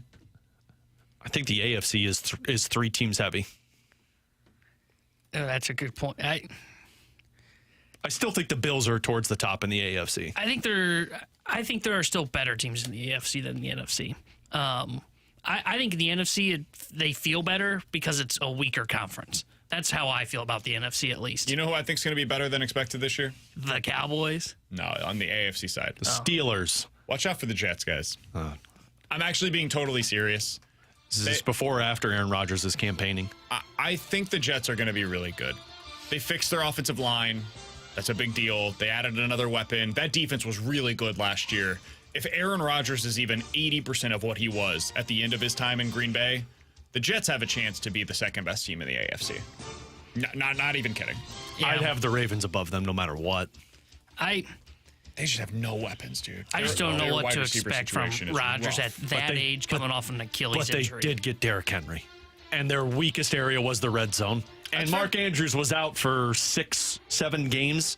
I mean, they don't have weapons. I'm with you. And it's my biggest flaw on that Ravens team. Plus, Lamar Jackson can't perform in the playoffs. But I would still take Derrick Henry, Lamar Jackson, and Mark Andrews over Aaron Rodgers and any of the pieces you're putting in front of me. All right, final thing as we go through some NFL quick hitters. There was a report yesterday that the NFL owners and the league are going to try to have an 18-game schedule at the end of this CBA. So on the next CBA, they're going to try to add an 18th regular season game. This would mean going to 2 preseason games. You continue with the 20-week schedule as is currently constructed. However, they would extend the schedule of the season by a week, so that way the Super Bowl would be played right before President's Day, right? That's what the holiday is right there. So they would have that Monday after the Super Bowl as a national holiday, essentially, which is what they've always should have done. Alex, how would you feel about this, going to an 18-game regular season schedule for the NFL? I like it, especially when you get I think the Super Bowl is the cherry on top of it. I mean, you're getting more games, which is going to be more money for the NFL. Fantasy football people are going to be, deeper into the season. But the cherry on top is the Super Bowl being on an extra weekend. That's going to give people a lot more excitement. I think the problem with this, when you're playing one more game, I got to imagine it's going to be you're going to see more injuries. You're going to see a lot more guys out for a longer period of time because the season's longer and you don't want to take any chances. And it's not a big deal. Like, clearly NFL doesn't care about it. The coaches will be upset about it. You're not going to get a lot of those training camp great stories of a guy that makes a team. It's going to be really hard if you're that guy that's like the 90th man on the roster to make the opening roster in just 2 preseason weeks. It's already hard with 3 once they cut it down to 4. Yeah, I don't mind this. As long as you give 2 weeks off, which they're going to do, 2 bye weeks, I have no issue with extending this schedule. And I think that actually may help them kind of keep things in order to where they are going to be fine. What's happening? BK's going to be upset because the Chiefs can't play longer. No, this is bad. What happened? Mason Wynn just took a really awkward swing, and he's on the ground. Well, if you guys watch this right here, you can see him twist, and I think it's the back. Oh. Did the ball bounce up and hit him, though? Because he's holding the twig and berries. Might be a crisis averted. Yeah, he was holding the twig and berries as soon as it bounced. The swing was super awkward. The ball bounced like 3 feet in front of him, and I thought he twisted his back. No, he's holding his lower abdomen area. He got hit in the no-no square. He's holding his Yadier Molinas. All right. I think he's good. Yeah, of course he is. Well, he's not good because the man's going to have to walk it off now. Yeah, look at him adjusting himself. All right, the cup didn't protect it. Crisis averted. Come on, Mason. You know what's funny? I just got a notification on my phone from ESPN game delayed. For the Cardinals? Didn't give me a reason why. Because Mason got it. Right in the win. I mean, BK's looking at the back, and like you watch the replay of it, the first thing he does is he grabs TV himself. In here, to be fair to me, half of it is black. I don't know what's going on. Half of Mason Wynn probably is black and blue now. On one side of the screen, they've got like the streak going down it, and that's my You're side. You're the only one that complains about everything in here. He swings and misses at the next pitch. Mason, you should have just went and sat down, my man. Take the strikeout. Sorry, everybody. Didn't mean to concern you. I mean, technically, he could still Mason be Wynn is injured. in a bad place right now, but not for the reason that I thought he was. All right. Coming up in about 15 minutes. Overreaction much? Mason Wynn is a big part of the next core group of players for the Cardinals. He looks great. That last at-bat notwithstanding. Unfortunately, he's one of the only pieces of that core group of players that's performing right now. Where do we stand with that core group that was supposed to be, on the verge of stardom for the Cardinals? We'll talk about that coming up at 1 o'clock. Juncture coming up next year on 101 ESPN.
With Alex and T-Bone on BK, you got BK and Ferrario here on 101 ESPN. So have you ever seen a movie, TV show, anything, Alex, about the Yakuza?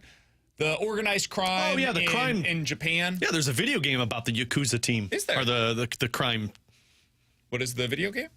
I think it's called Yakuza, if I'm not mistaken. T-Bone, have you ever seen anything? No, There's never heard of this. TV show called Tokyo Vice. Really, really good. It's on HBO. I do want to check that out. Michael Mann was involved, one of my favorite directors. The video game's called Yakuza Like a Dragon. So the reason I bring this up is because sometimes when you watch a TV show, a movie, it's romanticized, right? It's this idea of organized crime in Japan. It's like, damn, these guys are so cool.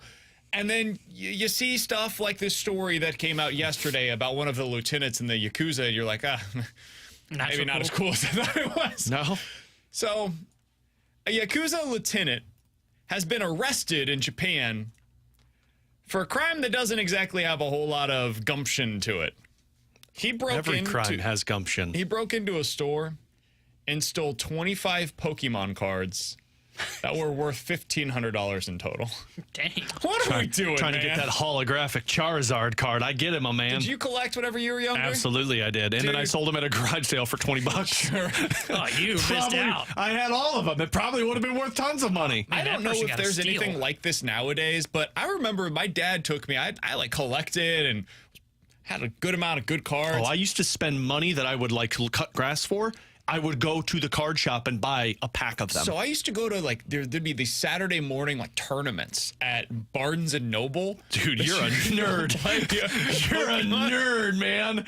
I was like 10. My dad would take me and we'd go. Tell me you dressed up like a Pokemon trainer. You freaking nerd. I'm sure this guy this week is playing Pokemon Go.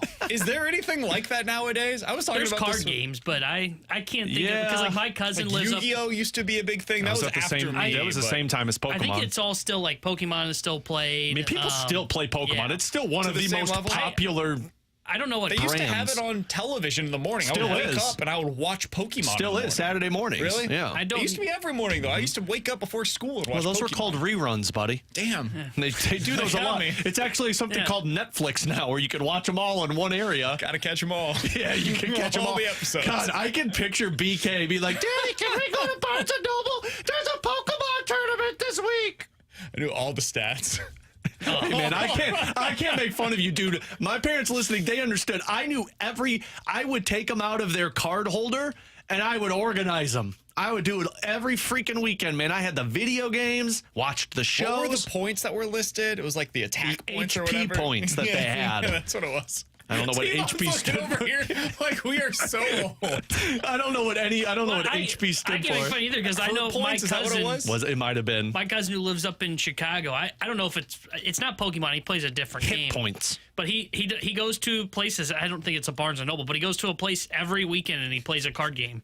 It's really awkward when he comes by and says, "I play with a bunch of old guys." And I was like, "Okay." You be you, man. I really am picturing BK going to Barnes and Noble with his cards. What's the turtle-looking guy? Is that the Charizard? That's what I picture him dressing up as. Squirtle. That's what that turtle guy is. Squirtle. Charizard. No, Charizard was the dragon, man. It was the one that everybody. Blastoise was the turtle with the cannons on his shell. That guy was awesome. It was awesome, man. Some good times, Spent a lot of time focused on Pokemon. He's totally this weekend running around Forest Park playing Pokemon He's Go. totally calling Kara. Kara, I can't come to the baby's birthday party this weekend. I have a Pokemon tournament that I have to go to. Oh, that's excellent. I can imagine a young 10-year-old BK meeting other nerds at Barnes & Noble on a Saturday morning exchanging Kansas City Royal stats as they play Pokemon. That is not an official Pikachu card. You cannot play that right here. It doesn't have the proper hit points. Collecting the cards is still huge, BK. Bigger than the actual playing of the game now. Some stores have limits on the amount that you can purchase. See, the problem with me with Pokemon is it's gone beyond the 150. I think there's 1,000 of them. Can't keep track of it all. There's a convention in St. Charles. Dude, we should go. My son went to it. It was last weekend. Huh. Somebody said BK probably had a binder. Dude, I did. I had a binder, and it looked How like. else are you going to keep the cards in order? What was people had a shoebox that they would put them in? Trash, right? What was the thing you keep the corners tight? Yeah, otherwise they're not sellable for $20 at a garage sale. What was the computer thing that they carried around that identified them? What was that called? Oh, dude, I didn't know. Because that was what my binder was shaped as, and it was so freaking awesome. Oh, on the game. It was shaped as it.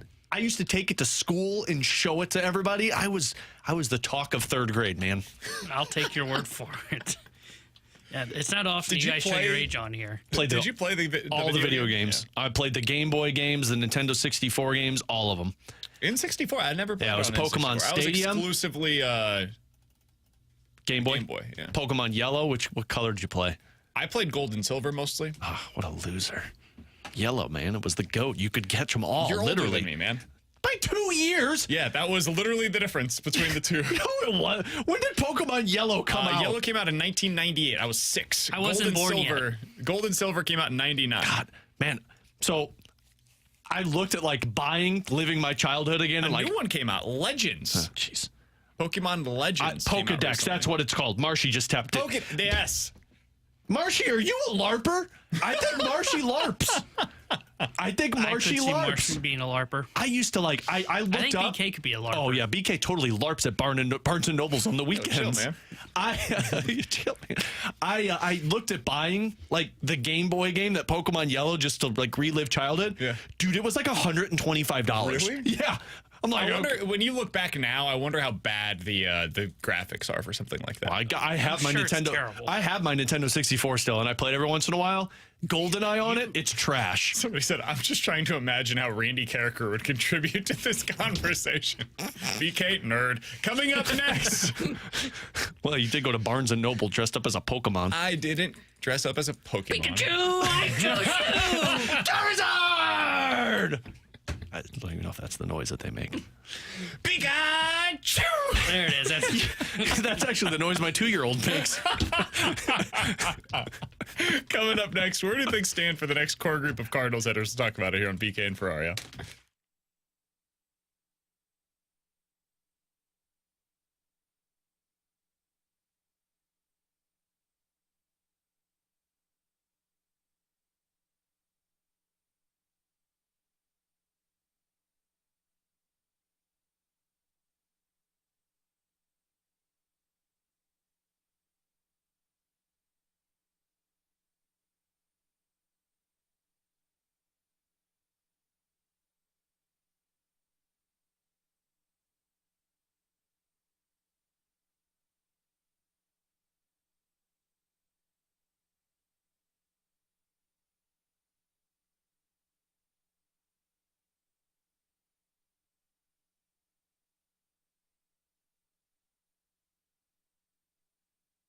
Hey, it's BK, and it is time for you to unlock your inner champion. And the place to do so is over at Victory Men's Health. Maybe you've tried a low testosterone place before. You walked in, you said to yourself, man, I feel like I'm going to this dimly lit hospital room. That's what a lot of them feel like when you walk through the door. It's uncomfortable. You kind of dread going to your appointments. Not with Victory Men's Health. You walk through the door and it's stunning, honestly. It looks like it's a brand new place. They've got leather couches in there. Everything that you could ask for, they have it for you at Victory Men's Health. They want this to be a pleasant experience when you walk through the door to unlock your inner champion. They have a number of different treatments that they have available for you. If you want to get some help with some weight loss, if you have some erectile dysfunctions that you could like to get help with, maybe it is the low testosterone. They'll have that lab draw kit that they'll have ready to go for you. Check your micronutrients, and when you leave, you'll know exactly what it is that they can do to help you out. Give them a call today. Check them out, victorymenshealth.com. 4 great locations across the St. Louis area,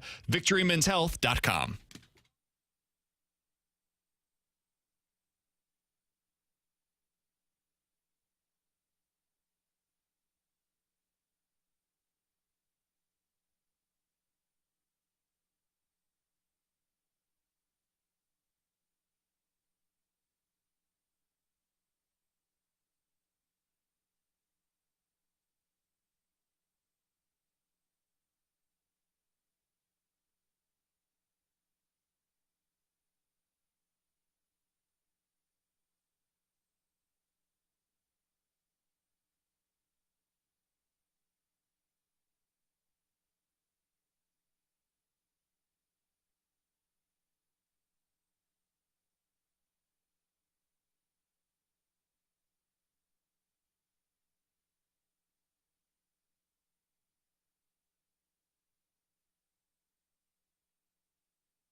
Game 2, you're starting to see some things that we've been waiting for. Goldie is starting to look the way we want Goldie to look.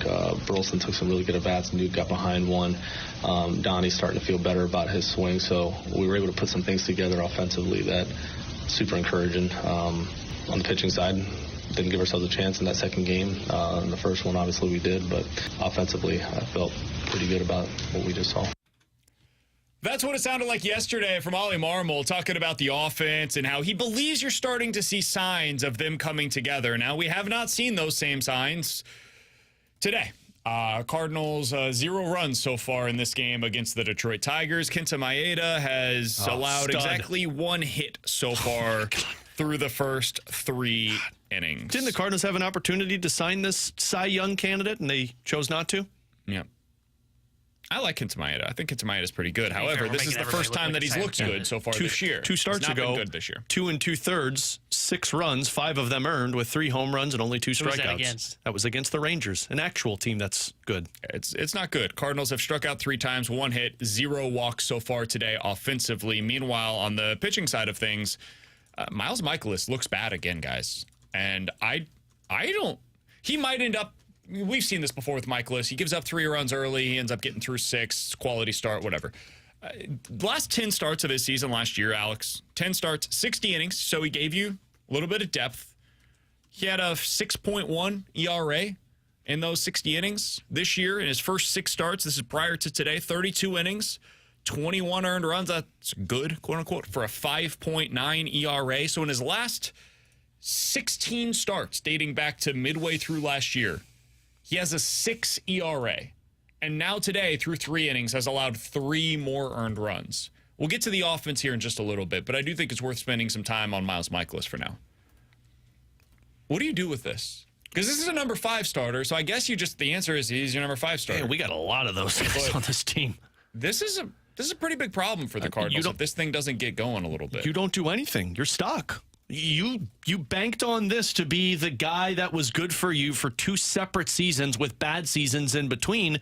You banked on it, and it's blowing up in your face right now. I mean, this is why I said at the beginning of the series, the concern for me in your rotation are the next 3 pitchers. Now, Kyle Gibson had another awesome outing. So you're in a spot now where Kyle Gibson's taking the doubt away. He's going to have a blow-up inning, fine, but he's going to look good the other times, which is a good spot to be in.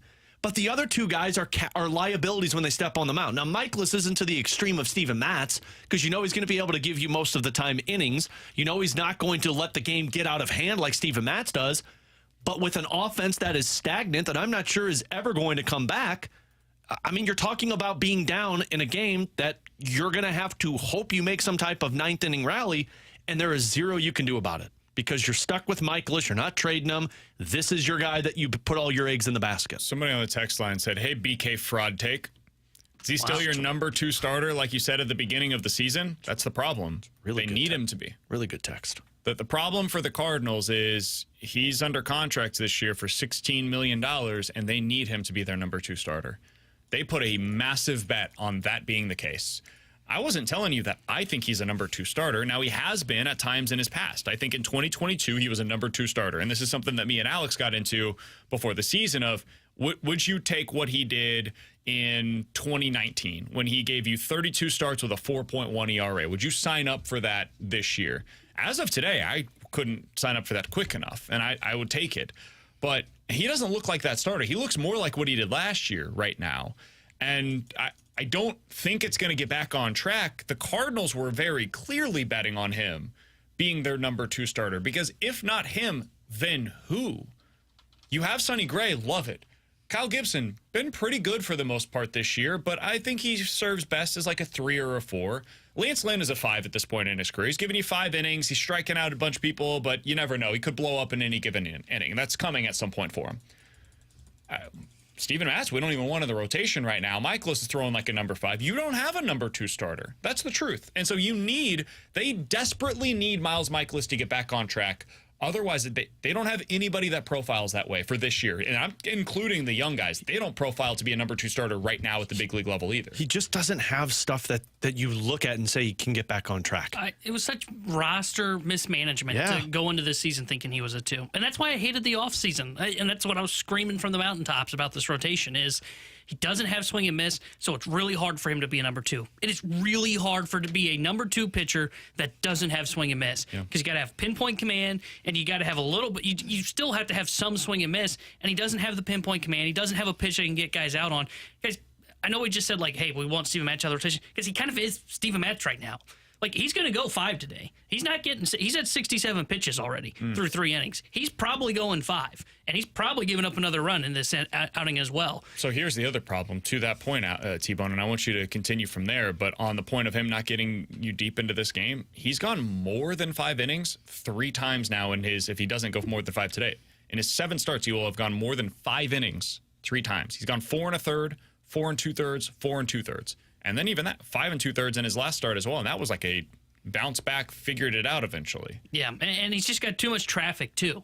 And that's the other problem. He's already allowed 6 hits. And even in the outings that are good, and we've talked about this, he still is allowing 2 base runners an inning. It's just not a sustainable model. And the Cardinals, you're right, do not have a 2. The saving grace for them right now is Lynn is pitching like a 2. Yep. And to your point, I don't expect that to continue. I think at best case, Lynn's going to profile as a 3. By the time you get to the postseason, you're missing a number 2. And it's why their offseason and why we were critical of it was, hey, you've got to add 2 starters that are better than Miles Mikolas. 2, not 1, 2. And they did not do it.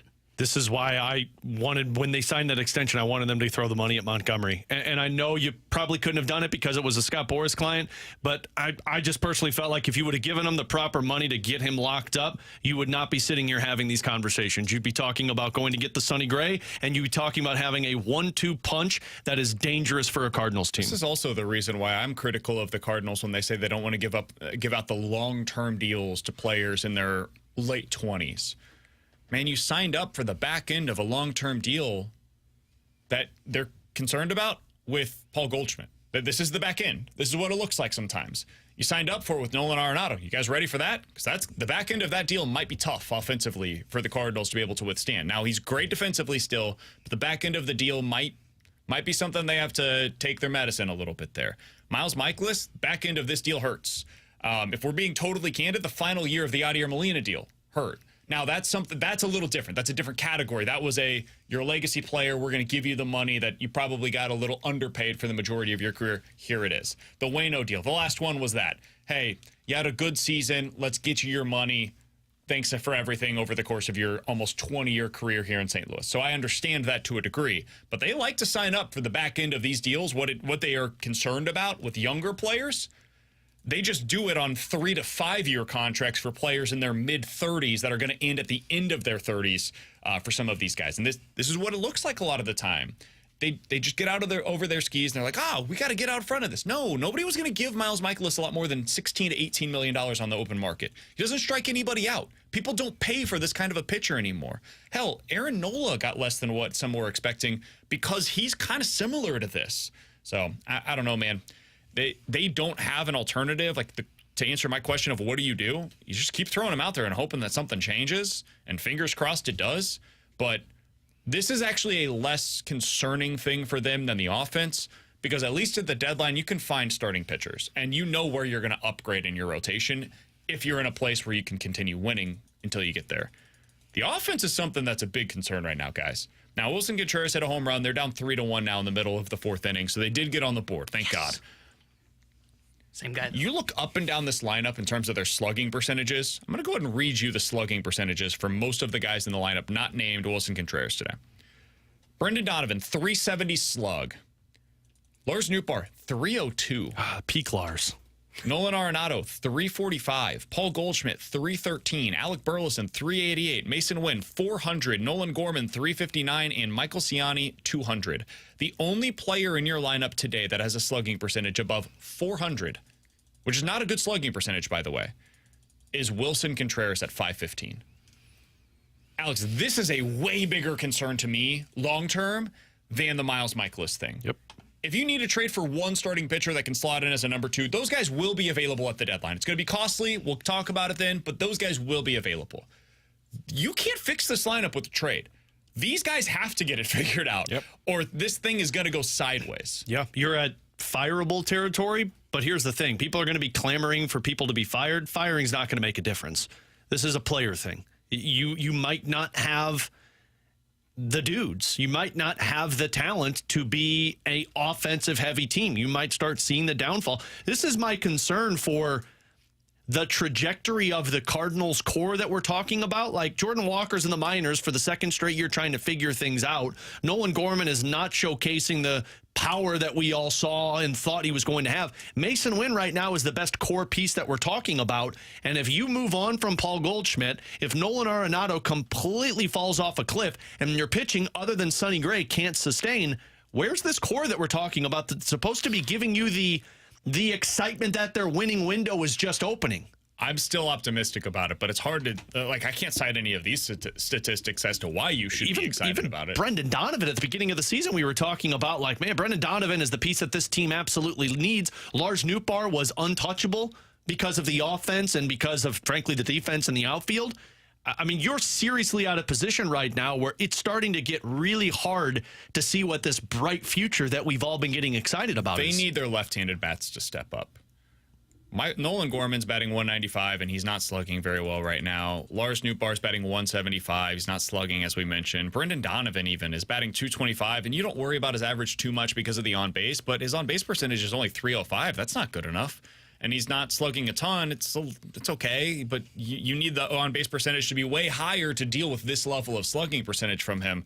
Those 3 left-handed bats, they've got to be better. And then we know about Arenado, Goldie. We've talked about them ad nauseum this year, but those 3 bats, left-handed, were supposed to be the flotation device for the lineup. We were talking about it how last year you had them in the lineup for like 7 games, I think it was, all 3 of your lefty bats. Well, they're in there. They're all getting extended playing time, and it's not working right now. And I don't know how you fix it, but you mentioned it's about to be firing time. I'm not talking Ollie Marmol in that scenario. No, you're talking Turner Ward. I generally push back against the notion that a hitting coach should be fired. I think it's silly most of the time, and I don't think it really helps as much as people would like to believe. But, dude, you don't have another option here pretty soon. And if this thing doesn't get better offensively, that might be the only choice. I don't know what you do. I don't think it's going to really fix anything, but maybe it lights a fire under some people to hear a new voice. I don't know. You're just plugging a hole in the Titanic. The boat's going down no matter what. If this is, this is a player issue, not a coach issue. Yeah, I agree with that, but at some point you got to do something. And honestly, I understand, like, last year was a poor roster that was constructed. I thought last year they had to make a firing just because you have to change something. Something has got to change to try and spark something. And I think you guys are right. I think you're getting close to doing it. Even though I'm not advocating like Turner Ward's a bad hitting coach. No, I think he's probably good at his job. He's just the fall guy. You know, somebody's got to be the fall guy for the St. Louis Cardinals, it feels like, as we're approaching this, because they're not going anywhere if this offense isn't hitting. It's getting ugly, and it doesn't appear that the fix right now is coming from anything that they're trying to accomplish. Good thing they overpaid Wilson Contreras at free agency, right? Because he hasn't been anything worth it. Wilson Contreras has been great, dude. Since they threw him under the bus and then put it in reverse over and over and over again, and then just continually found a way to have knives in his back. Even Jack kill you, makes you stronger. Even Jack can't keep Wilson down. That dude's been awesome. Like, credit to him. He's been everything they could have asked for and then some. It's everything around him and Mason Wynn right now that seems to be going wrong. And Burleson. Those 3 are pulling their weight, but everybody else. Give it time. Oof. Give it time. Coming up in 15 minutes, Chris Kerber is the voice of the Blues. He'll join us here on BK and Ferrario. But next, 314-399-9646 is the Air Comfort Service text line for more likely to happen here on 101 ESPN.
314-399-9646 is the Air Comfort Service text line for more likely to happen. You give us a scenario, we'll tell you which one is more likely here on BK and Ferrario. You can always check us out on YouTube as well at youtube.com/101ESPN STL. I know many of you guys are watching the Cardinals game in the background. If you want to do the two-screen viewing, you can do that with us on YouTube at youtube.com/101ESPN STL. All right, Alex, more likely to happen, more likely to get back on track for the Cardinals as a pitcher. Miles Mikolas or Giovanni Gallegos? Oh, Giovanni Gallegos. I at least I know Giovanni Gallegos has the swing and miss stuff. I don't think Mikolas has the swing and miss stuff. I think people know what's coming and they can square up with it and make contact. And even if he's given up 3 runs, it's still too many runs given up for this offense. The likely answer is probably neither, but I would say Gio because of what you said. He's got swing and miss. And 20% of the batted balls against him are barreled. It's fine. You know, it's the worst rate in all of Major League Baseball. You're the worst rate in all of Major League Baseball. What percentage you say? 20. The other 80, swing and miss. No, this is when somebody makes contact. Stop. 1 in 5 is barreled. Stop. Which has a 600 expected batting average. I do think he has better swing and miss, and if whatever's wrong with him, and look, I know everybody's going to go, they should get rid of him. Give it time. We saw them fix Jordan Hicks, and I thought for sure that guy was like blindfolded and didn't know where the ball was going. So he'll be a starter in San Francisco next year? Probably. Good. But I give them time to figure out what's going on with Gio, and because he's got swing and miss, I think he can get back on track.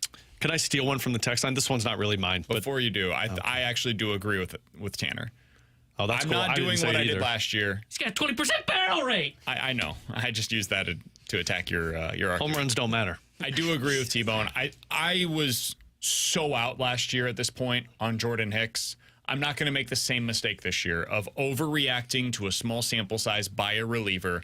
Do I think that Gio has been bad? Absolutely. He's getting hit way too hard, dude. So many home runs. 4 home runs in 9 innings is awful. But the strikeout rate is still extraordinarily high. The swing and miss is as good as it's ever been. It's the controlling of contact, and it makes me wonder, is there some tipping that's going on with his pitches? And if they can fix that mechanically, he's probably going to end up being a pretty solid reliever for the Cardinals in the middle innings. No longer high leverage, and they don't need him to be. But if you can use him in the 5th and the 6th to bridge to those high leverage guys, I think he can still get back to that at some point. Alex, what do you got? Okay, guys, more likely to happen. The Blues are able to pry Jim Montgomery away from Boston, or Rod Brindamore signs with the Blues. Not as a player, as the coach. I think it's more likely that Jim Montgomery is the next head coach for the Blues than it is that Rod Brindamore is the next head coach for the Blues. Yeah. But if you asked more likely to leave their current team between Monty and Brindamore, I would say Brindamore is more likely to leave than Monty. I just do not think it will be for St. Louis. For those that are wondering, sorry, T-Bone, Darren Dreger said that basically they were off on their contract extension, and Brindamore wants more money and will test free agency if they don't give it to him. Could totally just be a ploy by Rod Brindamore to get more money, but that's what Darren Dreger's reports Carolina's were. Probably going, dude, you're a motivational speaker. Go get your money.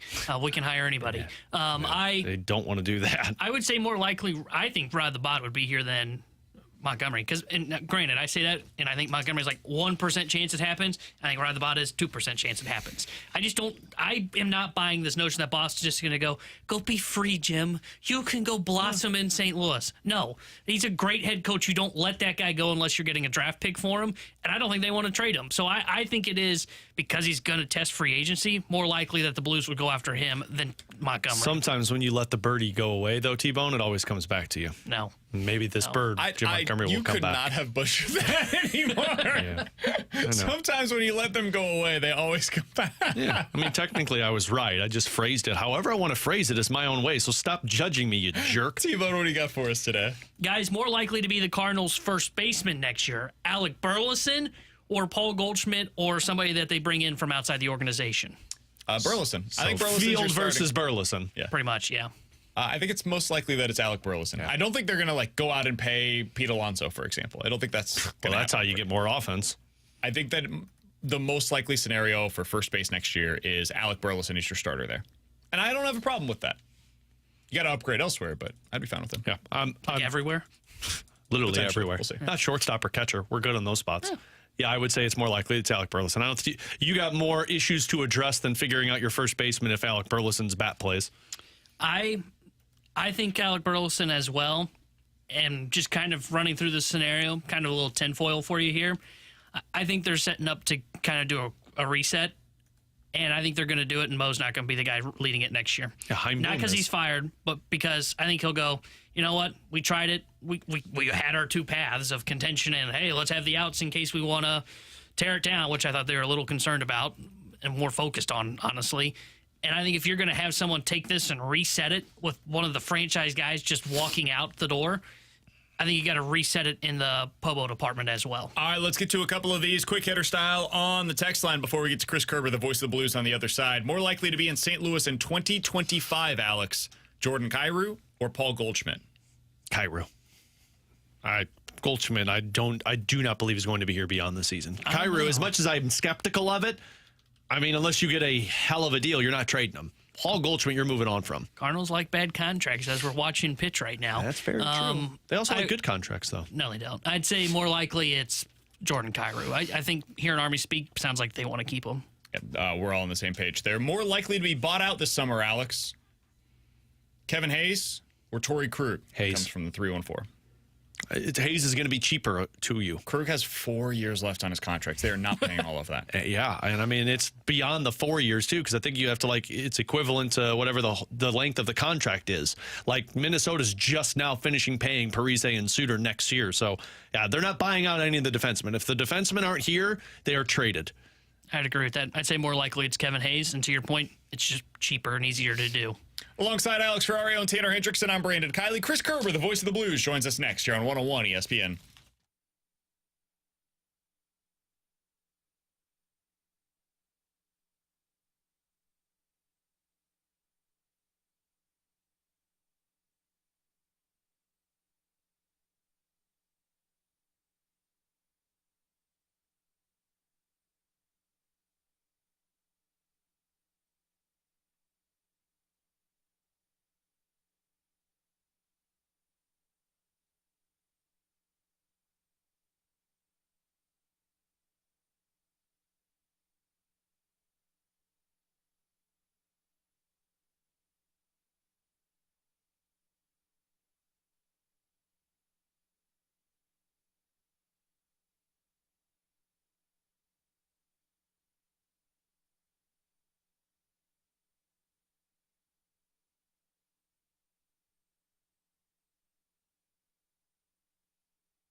With nearly a century of experience, that's about 100 years, folks, of serving St. Louis and the surrounding areas, Classic Air Care is the top choice for all things heating and air conditioning.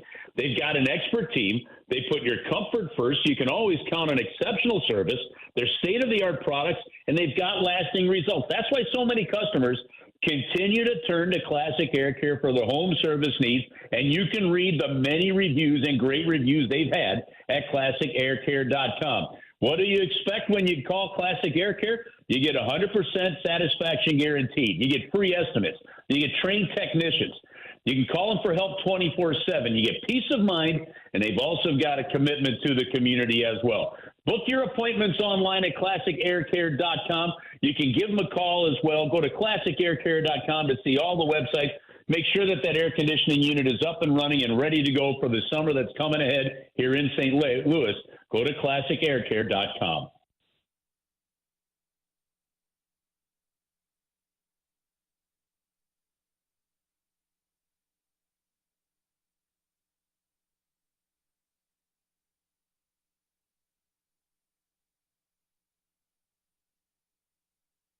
Terry Hendrickson here with a Sports Center update brought to you by Saliga Heating and Cooling. Cardinals currently taking on the Detroit Tigers as they are in the top of the 6th, and they are trailing 3-1 as they're looking to take 2 of 3 from Detroit with a win today. And tonight here at 101 ESPN, we've got the NHL Stanley Cup playoffs for you as it's Game 5 between the Vegas Golden Knights and the Dallas Stars. We'll have pregame coverage starting at 6. The Sports Update is brought to you by Saliga Heating and Cooling, an independent American Standard heating and air conditioning dealer.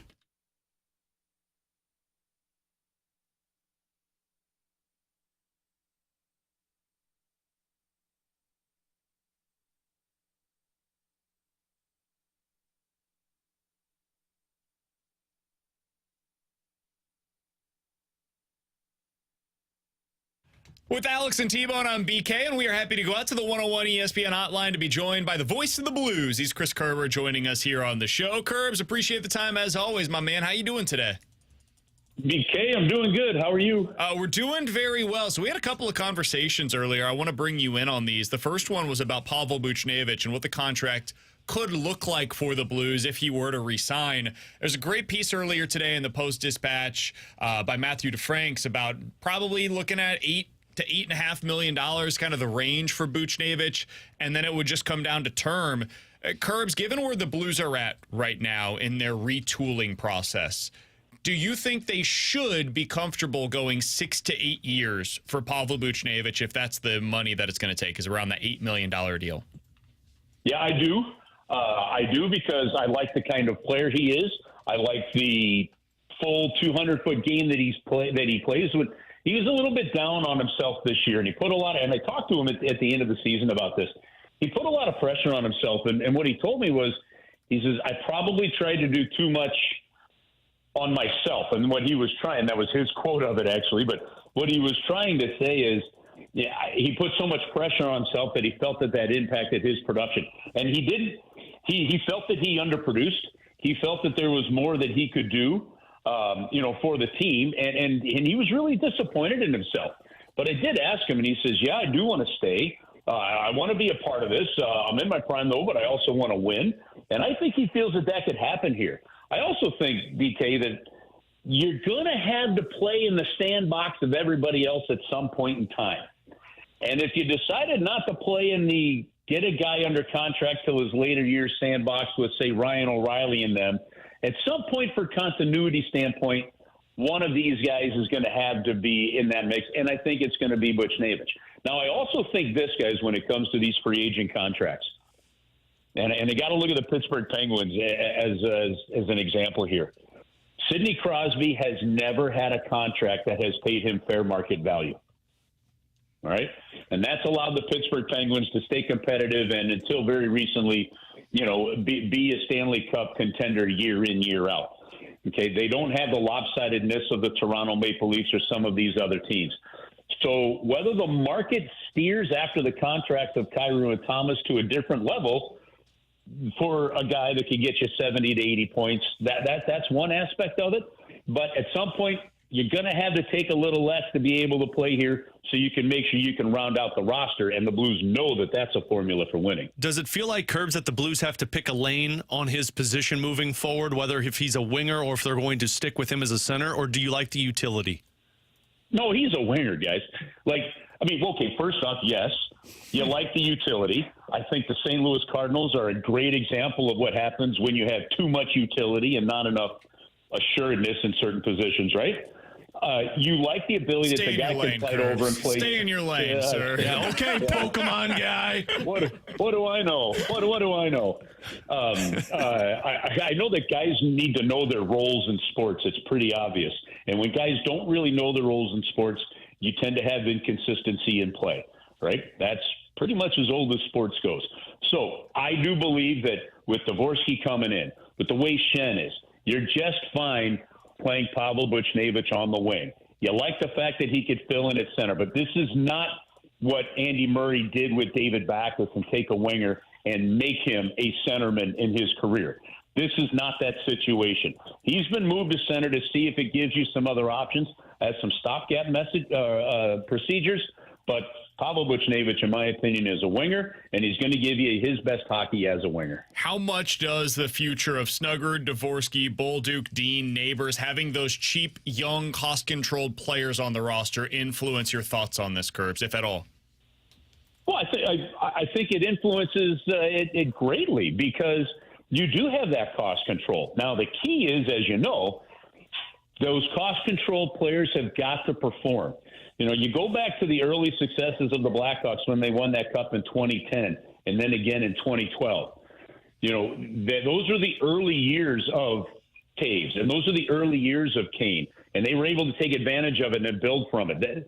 And so to me, having that kind of and that number of players coming in a cost-controlled aspect, that's absolutely huge to this process that will allow you to pay a Pavel Buchnevich that kind of money. Now, the ultimate key is those guys, those young guys, those cost control guys are going to have to become important factors and key contributors to your team. You have to wait and see if that happens. Kerbs, watching these first round of the playoffs, we've seen a couple of teams already ousted. You've got a couple of teams that are kind of on the brink of that. What are some trends that are sticking out to you throughout this first round of the playoffs?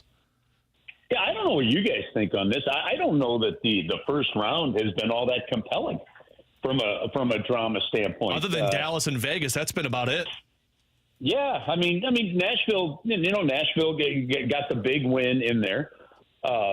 You know, but I think the second round is going to lead to, and typically that first round is a little bonkers. This one's actually been pretty solid. I think we talked about the regular season. I was never fully sold on Winnipeg. So seeing their early exit for another first round exit isn't much of a surprise to me. But I think trending wise, guys, you're still seeing, I guess, the one thing and I guess maybe we say it ad nauseum. You're seeing the importance of depth throughout your lineup. That you've got to have some production on that third line. You've got to have that fourth line with the ability to check and play against other teams' top lines because of matchups. And if you don't have that throughout your lineup, and solid, strong defending, you can't win. You just can't win.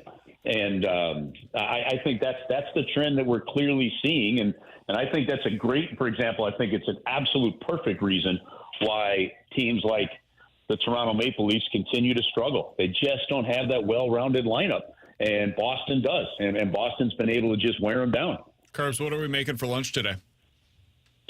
I have no idea. That's my daughter in the kitchen. She's I don't know, there's a bag of M&Ms and there's some beeping in the microwave going. Wow. Oh, she's making some cookies for a neighbor up the street, apparently, I was just told. Oh, good for her. All right. She should come over and do that for my neighbors, too, just to make me look better, Kerbs. Alex, she can teach you how to make cookies for your neighbors if you would like. Yeah, that sounds good. That sounds good. Follow up on that, Kerbs, on the hockey side of things. Not the food side. Not the cookies. I'm not all that impressed with any of the Western Conference teams, if I'm being totally candid right now. They're fine. Don't get me wrong. They made the playoffs for a reason.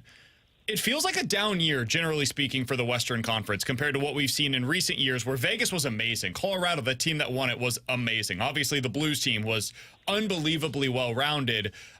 I don't get that sense from any of these teams that I'm watching in the Western Conference right now. Do you view it differently than I do?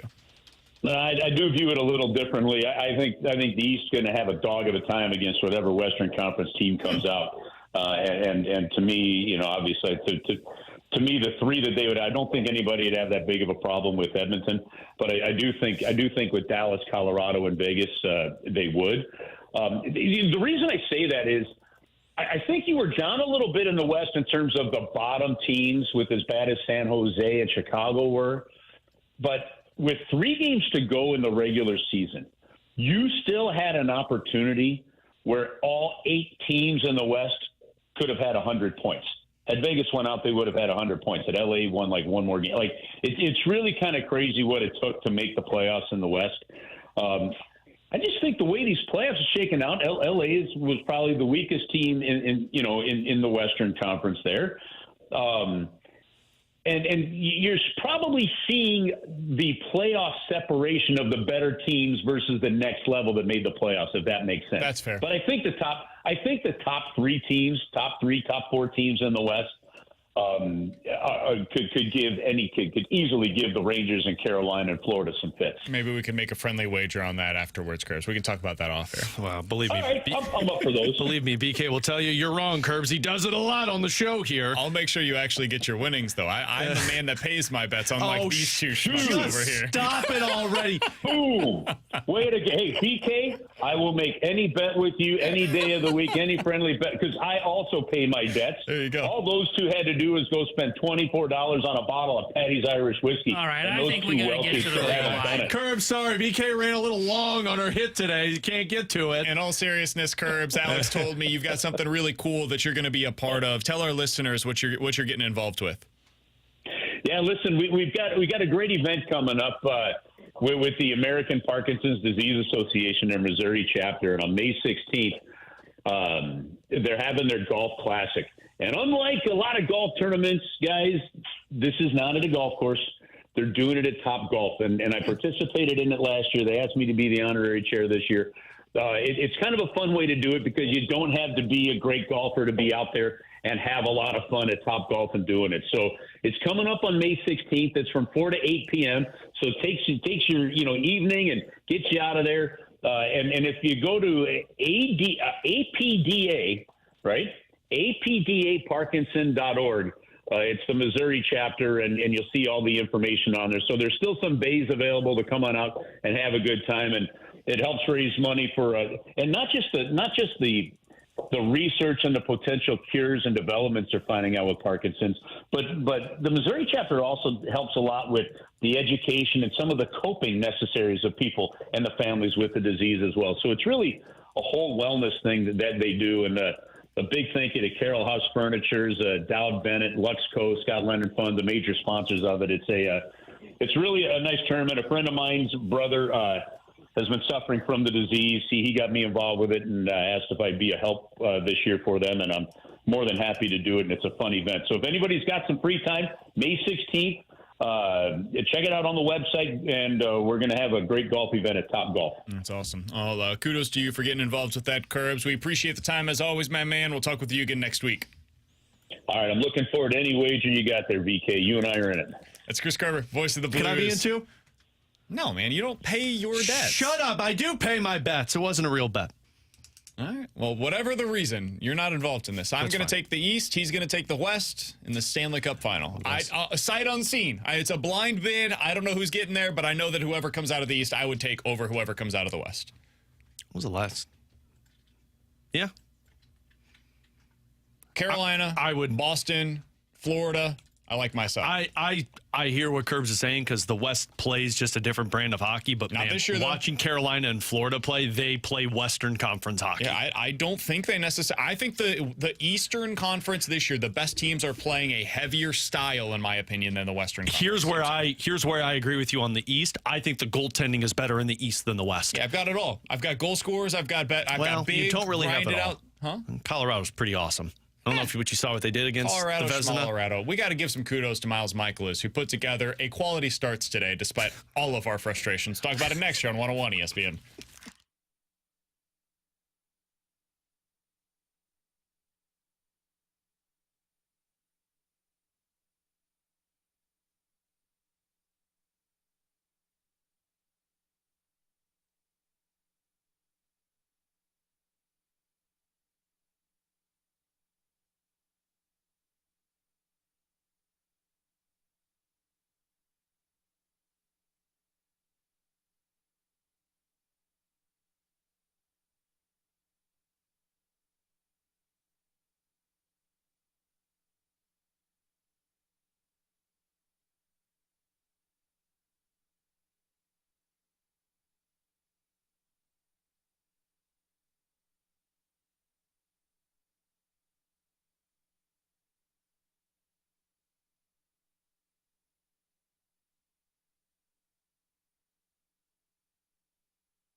Alongside Alex and T-Bone, I'm BK. You got BK and Ferrario here on 101 ESPN and 101ESPN.com. If you missed anything from today's show, Alex, they can find it on the app or at 101ESPN.com. It's all presented by Dobbs Tire and Auto Center. A little bit of a stroke there on the air. Alex, they can find it. Yes, they can. Yes, they can. They can find it. They absolutely can. Like you and your Pokemon, they can find it. Just And like when Mike you Schill. do, it's presented by Dobbs Tire and Auto Centers. All right, we got to give a little credit where it's due. We gave a lot of crap to Miles Mikolas today. I think it was deserved. He got off to a really bad start. But guess what? He ended up going 6 innings, threw 101 pitches, allowed 3 earned runs, 4 strikeouts, no walks, 6 hits. So that's a whip, walks, hits, innings pitch of 1. That's not an advanced stat that's been around for 100 years. Don't let anybody tell you. Sounds like an advanced stat. That's a good start, man. It's a quality start by the definition of the word. I don't know how he did it. And Detroit gave up because they knew the Cardinals weren't coming back. I mean, he's going up against a horrific offense. This Detroit Tigers offense is awful. So I don't want to get out over my skis on like they still scored 3 runs. Too much credit, but hey, man, kudos. He found a way to grind through it. We would have done this with Adam Wainwright back in the past. I'm going to do it with Miles Mikolas today. I said in the 4th inning, I think it was, Alex, he's probably going to find a way to get through 6, give you a quality start, and if he does, good for him. Good for him. Yeah, no, absolutely. I mean, look, like we can ish on it all we want, but it's a quality start. And what do we talk all about in the offseason? Like, you need more guys who could provide you quality starts. The problem is your offense. But as I watch Lance Lynn pitch, and as I watch Kyle Gibson at times pitch, I watched this start for Miles Mikolas, and kudos to him, but I always find myself walking away saying, that can't sustain. Like, you cannot sustain that all season long, but you got to give him credit. If we're going to crap on him when he's bad, you give him credit when he finds a way to get through against a bad lineup. The offense is the part we should be ishing on. 100%. Yeah. This is terrible, Burleson just struck out looking. 1 run through 7 innings against this pitching staff. And this means over the course of the last 3 games against a relatively bad pitching staff. They've got some decent relievers in there. You scored 2 on Tuesday in the first game, and then you scored 1 so far today. By the way, and that Tuesday game, like, you got super lucky. Those credit where it's due, but man. By the way, remember when you yelled at me about the runners in scoring position? Like, that's not real true. You had 2 on, first and second, with nobody out, and Paul Goldschmidt at the plate, and he lines into a double play. It can't happen. You suck at run scoring. You know what's a bigger problem for them? You know how many at-bats they've taken today with runners in scoring position? Like 4. 2. Was it that inning? I guess one of them. Because he was at second. Wasn't second? but so Burleson. It was just that inning, right? Well, Yeah. I mean, Ciani had 2 of the 3 hits for him. In the game that they won 2-1, they had 3 at-bats with runners in scoring as position. BK loves this is the real explanation. It's a hard schedule. You had a back-to-back yesterday with the doubleheaders, and look, it was a tough schedule. It was a big, quick turnaround. Are they bad with runners in scoring position? Yeah. They're bad everywhere, dude. There's not a single offensive statistic that you can look at right now other than my productive outs number that I've really put my name next to. And it's funny because I'm the numbers guy, and numbers nerds don't like productive outs. This is the funniest thing is people say, stop with your analytics, BK. What? Oh, the old school number that analytics say you shouldn't do? Okay, fine. All right, that was a tone problem. I don't know what's going on with this offense, and I don't have an answer for it. It's got to be better. It's got to be better. The pitching gave you a chance today. Mikolas gave you a chance, and it goes back to my number of like 6 innings, 3 earned runs. Really nice stat. Quality starts, when you get that version of it, it's like a 50-50 proposition for the Cardinals in previous seasons. And this is why they will always be a 500 team to me, because every time something goes well, the other part falls apart. Yesterday, you get, 6-7 runs in the game? Your pitching was awful. It's always something. This team is bad in one category while they're good in the other. They are a 500 club right now. But not a bottom dweller. Agreed. Hey, until after today now is when your the Pirates chance to win win. a 4-pack of tickets to next Tuesday night's Budweiser Bash game for Cardinals versus the Mets. It's the next Bud Bash game of the 2024 season. It includes a limited edition Tony Womack bobblehead. You'll be able to go out there and see our friend, superstar center fielder Harrison Bader for the New York Mets. Now, text in 314-399-9646. If you are texter number 101, you can tell me where I used to go to play Pokemon. If you know the store that I used to go to, and you're texter number 101 with the correct answer, you're going to see the Cardinals game next Tuesday night. For Alex and T-Bone, I'm BK. We'll talk to you guys tomorrow at 11 a.m. Fastlands coming up next. Pikachu!